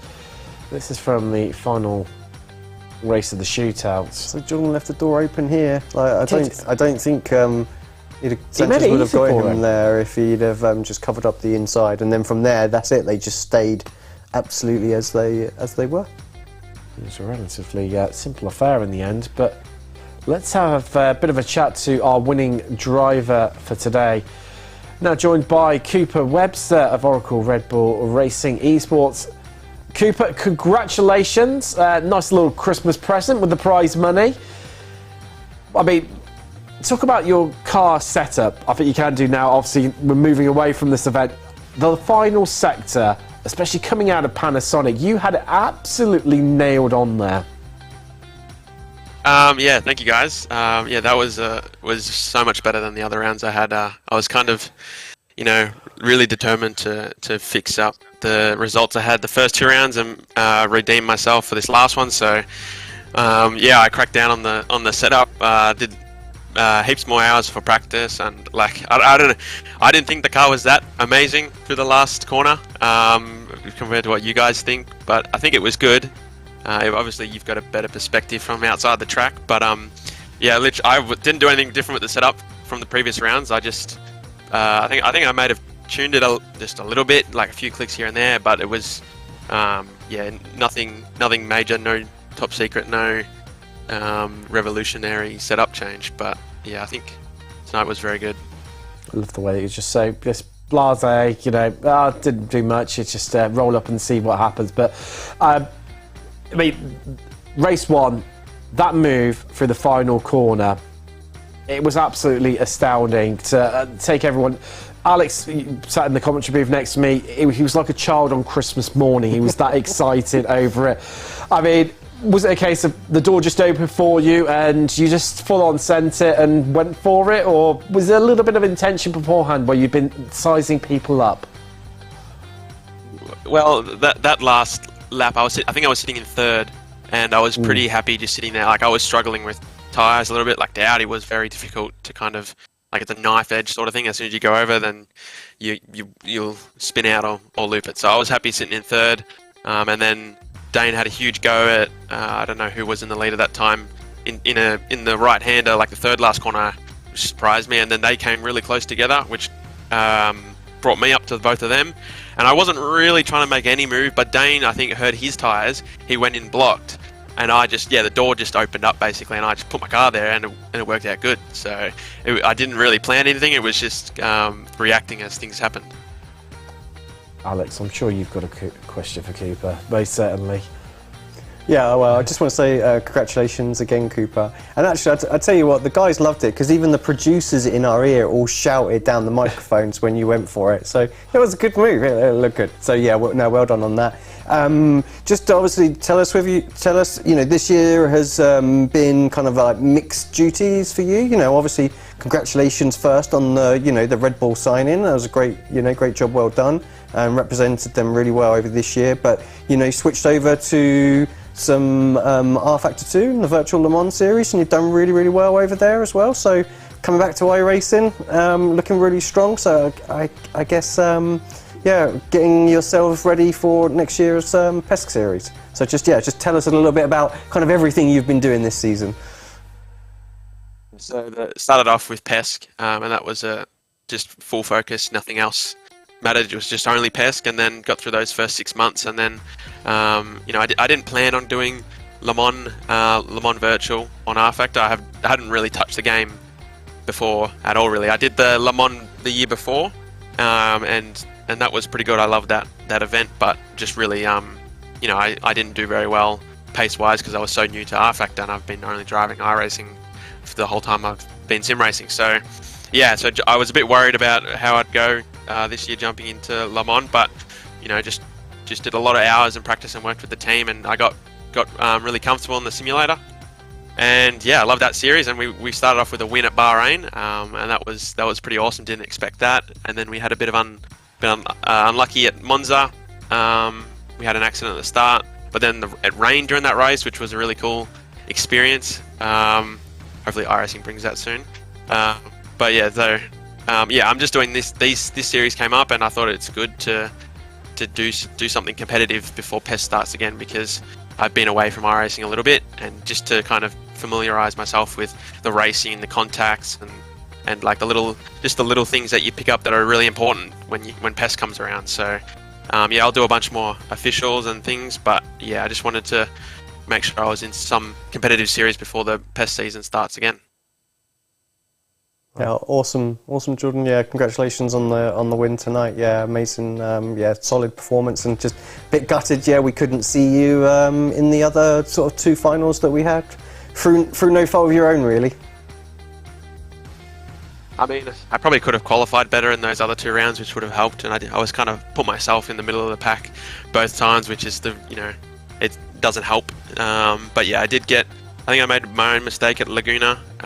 Just not enough sleep and just made an error and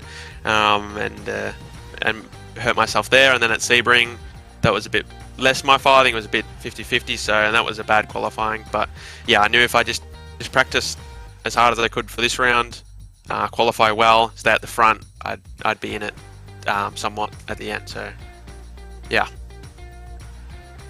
Well, congratulations, Cooper. You're now $300 richer. Lovely present for Christmas. And, well, what a way to finish off the year with a victory in a series. Well, from a race from a series anyway. And, well, good luck for the new year. I mean, well, great result for Cooper, and someone who's really just grown as the year's gone on, and interesting is saying about R Factor and how he's got to grips with that, and he's really enjoying his sim racing right now. Yeah, sounds like it. And I think actually a lot of the guys are starting to find that they're doing more multi-platform racing. It just seems to be that sim racing is growing, that actually they want to do that as well. Not that it was ever just a iRacing thing that people, or just an R Factor thing. People did, but actually now a lot of competitions are starting to sort of put it out there to do multi-platform stuff, and actually people are dipping their toes in different platforms, so it just makes it a bit more exciting that they kind of want to get involved. So yeah, it's good to hear that he's had some success and now started to think about next year's PES series. A nice sort of hint drop there about iRacing with the rain there after enjoying it with in the Le Mans Virtual Series. But now joined by another one of our drivers from this evening and finalists from this evening is Alejandro Sanchez of Apex Racing Team. Alejandro, well, I mean, talk about trials and tribulations. It's been a lot of unlucky rounds for you. And then the final, not enough fuel in there. We thought initially you had a slowdown, and it just shows what fine margins you guys are dealing with and trying to find that slight edge to get one over your competitors. I thought it was going to be like 4.9 total laps. That was what I had an Excel sheet with all of that stuff, and it said 4.9. And when I crossed the line, it was 8:22. And usually iRacing, when it's like anything under 5.1 would have been 5, but for some reason it was 6 for the whole 3 rounds. So yeah, nothing I could really do. Didn't really prepare this race that well. I think I paid the price a little bit. I improved as the event went on. Did a couple of setup changes to account for dynamic track, and it paid out very well, because in the first couple of races I was really struggling, but then in the end I think I was pretty quick. But yeah, unlucky. Same could be said for the other 2 rounds, where I qualified P2 in both of them, and this one got pole. But yeah, didn't make it into the top 4. That's just the way it is sometimes. Quite a short championship as well, so there wasn't much chance to fight back from the bottom end of the table. But yeah, overall happy with the progress I made with the setup, and yeah. Well, you say that, I mean, you only finished 5 points off actually making it to Daytona based on your result this evening, so you weren't really a million miles off considering the fortune that you'd had. But let's talk about tonight. Obviously, when you're defending those leads, the pit wall is clearly your new best friend. You were so up close and personal to it, lap after lap after lap. Was it all about just whoever the race, especially at the race starts as well, whoever could get to that inside line knew that they were either going to defend a position or make progress and move up through positions? With the new updates of the dynamic track and the track polish and stuff, if you are slightly offline, there's literally no grip, and even less so with marbles on, which was the case for the championship. So anything offline was just all over the place. So there was no grip. It was really slick. So yeah, it was just a matter of holding to the inside and staying there. There was no way nobody could get past around the outside. So yeah, it was just a matter of keeping it on the inside at all times and yeah, just holding on. Well, Alex, I'm sure you'd like to have a question and be polite to your one of your drivers. I think more of a statement just to say hard luck, Alex, for the season. Obviously didn't go quite as you would have hoped, but still put a good showing in here at the end, even though we had the fun with the fuel and things like that. I'm pretty sure we had game chat on, and I'm sure you must have said something, because I swear I heard you for a second, or maybe it's just in my head. I was thinking this is what he's saying, but yeah. I mean, again, on a personal statement, just been a great year to obviously, Alex joined us this year, so he's had a great season with us and we've had some great results and stuff like that. So yeah, this one doesn't add to it, unfortunately, but I'm sure we're going to make some history next year with a lot more wins. Yeah, hopefully we win a lot more races next year. This year wasn't too bad, I'd say. One of the best years in my career, and I think so quite a good year for the team, and really thankful to be a part of Apex Racing team, and hopefully we get a better result in PESC, for example, next year. But yeah, really happy with the progress for sure. Oh, definitely. Well, congratulations, Alejandro. I mean, finishing third overall here today, not a bad result at all. Picking up some prize money, not a bad way to end the year, but we should let you go and enjoy the rest of your evening.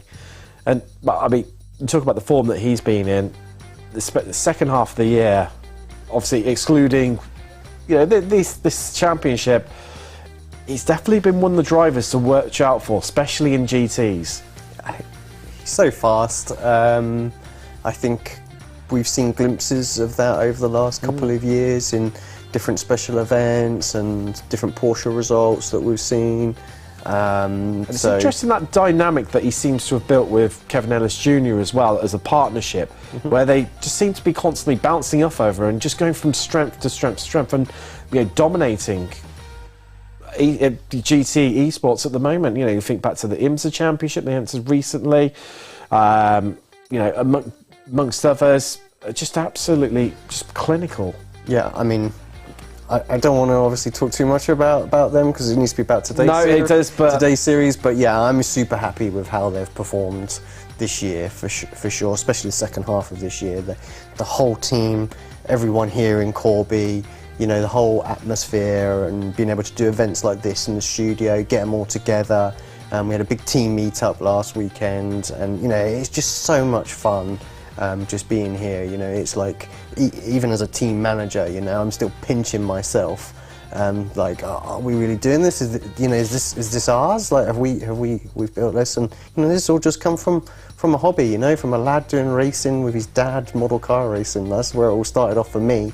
And to think that we're doing this sort of stuff now, and these live broadcasts, and great team, and great group of guys, and he's like, yeah, it's just amazing. Well, yeah, it's amazing, and businesses like VRS and obviously Coliseum that's coming in the new year as well, just growing at it, and it's an industry that seems to be gathering more and more momentum and pace, and money coming into the industry that's probably been missing for quite a while. I think that's fair to say. I think in terms of esports, sim racing has been a little bit behind the curve. Starting to really pick up some momentum now. It's not, and I think it's doing it in the right way. It's not just going bananas with it. I mean, I think we've seen what going crazy is like.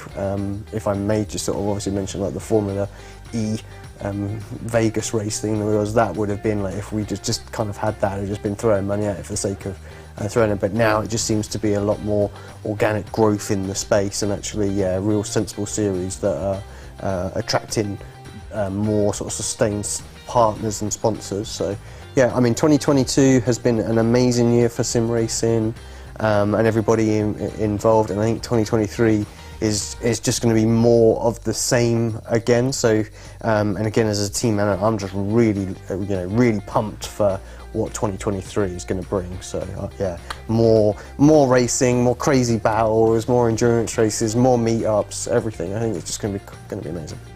And talking about 2023, of course, we've got the final of this event at the Rolex Daytona 24 Hours. Barneveld, we've got Talvar, Bonga all making it through, and I've just thank you, Jordan Crusoe of Altus. So my mind went completely and utterly blank there. Who's your favourite? Who do you think's going to round out the winner? I mean, I think the interesting thing, of course, is they're not taking their own. They're not going to be on their own rig, so it's going to be what they have got. I mean, I don't know what sim setup any of the guys have got. I mean, I suspect, obviously, with it being a virtual racing school partnered event, it's going to be using the equipment that we're seeing right here in front of us. So if they have that, that gives them a particular advantage. So I'm thinking Jordan right now, I'm almost sure will have them. So I think, maybe advantage Jordan going into there. Maybe it'll be like his home rig from home. But yeah, what we have seen is Rainer is able to react and adapt to different cars, setups, things like that very, very quickly. And when you're at kind of like almost like a LAN event, which essentially it will be, that is critical. Though you often see drivers maybe a couple of tenths of a second behind at the home events, but they can react really, really well to being in an alien environment and get the best out of it. Instead of dropping off 3/4 of a second, maybe they only drop back half a second, and could be advantage Talva. So those are my two picks that I'm going to go for. So we have got the top 10 and the championship points confirmed, and just confirm. Oh no. Bear with us one moment. It was as quick as they give it to us, they took it away. I know, yeah. Just a couple of technical difficulties in the background there. Rounding sound, so I'm sure we'll come to those very shortly. But I'll tell you, obviously, there we go. All up now. Talvar taking the victory on 92 points. Caruso in the end, only 7 points behind him on 85. And then it's Talvar's teammates of Bonga and Barneveld who just about make it in. And then, Sanchez in the end, 7 points behind. Cooper Webster tied with him for 5th too. Pastor Lafuente, who we thought would make it through. Jonas Varner, got to feel absolutely gutted for him. Coming into this evening, joint second, in the end, finishes 9th. Just goes to show... The Breach was in that top... as well. Yeah, it just goes to show what one bad event can do. And, Sanchez is, and Webster, even though they said they've had their share, they were still able to score some reasonable points in those one as well. But drag himself back in the equation. What you which we haven't really talked about is BS Plus competition. 3 drivers in that final. What an amazing achievement. There'll be way to end the year. Well, it is a great way to end the year for them. I mean, and surely it's got to carry over into next year, and really puts them in good stead as well for the final of this event. Yep. But also, it's as a team, that's got to give you some momentum and gravitas and confidence to be able to go out there, start the new year with. Do you know what? We walked away with 3 drivers in the top 4. Yep. Couldn't bar, Jordan finishing in 4th and them locking out the top 3. It could not have gone any better for them. No, not at all. And I think form is something that's quite critical in sim racing. Because if you've got a lot of confidence, you can carry that form into events. I know for us, obviously winning Daytona 24 just set us up in such good form for the whole year. Has helped every kind of event that we have done, and all the rest of the races that have kind of gone afterwards. So yeah, this will help them kickstart their 2023 for sure. Because no matter what, they're gonna walk away with some decent prizes from that. Wow. Well, let's talk about Coliseum and VRS, 2 sponsors, obviously VRS, all their equipment displayed lovely in front of us. Coliseum, just a bit of a mention to those guys. Obviously, a brand new social media platform coming that brings basically sim racing, the whole community, fans alike, all together under one umbrella and one easy to use platform. Yeah, I think that's going to be the interesting thing, is it's going to be a way for everybody to engage with everybody directly in a lot easier fashion than has been done before. So yeah, I think we've seen the advertising that's gone on and some of the adverts and things like that. So yeah, I'm looking forward to January, and I think once we have the final, we'll get get our hands on the app and be able to kind of see how it fully works and how we can start to sort of build and use that space to sort of build communities and things like that. Well, yeah, and that's one of the things that's come out of it. It's the ability to build communities very quickly and easily, which could well see us having new content creators come along, because they're all encompassed into it as well. And the growth of people who might be struggling a little bit to get their audience, grow their audience and get their the word of their great content out there, all of a sudden it catapults them and accelerates their growth. Yep. Well, hopefully to the level of likes of Mr. Broadbent and such like this world. Yeah, I mean that'd be amazing to see if it's if people can use that to sort of get out there to the masses a lot easier. I mean, I think just on a personal level, it's great that actually these guys have are building an application and a platform, and they have seen sim racing as part of it as well, and it's not just been left out. It could have quite easily just gone, oh yeah, we'll focus on the IRL world, just and that, because that's kind of where a lot of the major engagement probably will be, and not got involved with sim racing at all. The fact that they've partnered with VRS and they've put on this event and been able to offer these prize pools to the drivers and stuff like that, it's great that they're getting behind the community. So on a purely getting involved in sim racing, I'm really happy that they're on board and looking at the space. And let's hope that the app is going to be one that we can really embrace and use and to its full potential. Well, most certainly. And well, talking about embracing, what a year it has been in sim racing. So many highs, so many lows, but wow, we've had new inventions, new technology, and it has grown so much of what's been an incredible 2022. What could 23 bring? Well, of course, we'll have the final of the 2023 Pro Sim Racing Sprint Championship Series, but you can bet your bottom dollar it's only going to get bigger and better as sim racing grows. For myself, Tim Cox, and Alex Simpson, thanks very much for watching. Have a great Christmas, a great New Year, and we'll be back for the final in January. We'll see you then. Are you struggling for consistency in your sim racing? Does your iRating look like a roller coaster? If so, we have good news for you. The way to get more consistent is to first understand what you're doing differently than the professionals. And VRS is the answer. With our competitive subscription, you will have the telemetry, setups, tutorials, and everything else you need to fully analyze your driving. Our data packs and the ability to compare your driving with the best in the world will show you exactly where to adjust your inputs, change your driving line, and shave seconds off of your lap times. And our powerful and precise Direct Force Pro wheelbase and precision pedals are being used by some of the world's best drivers. All these champions agree that VRS hardware is not just the best on the market, it's also priced well below the competition. So if you're looking to upgrade to direct drive and the best pedals in sim racing, VRS is your answer. If you want to get better, get faster, and make it happen sooner rather than later, you owe it to yourself to find out why so many people are switching to VRS. You'll be so glad that you did. Visit www.virtualracingschool.com and learn why the best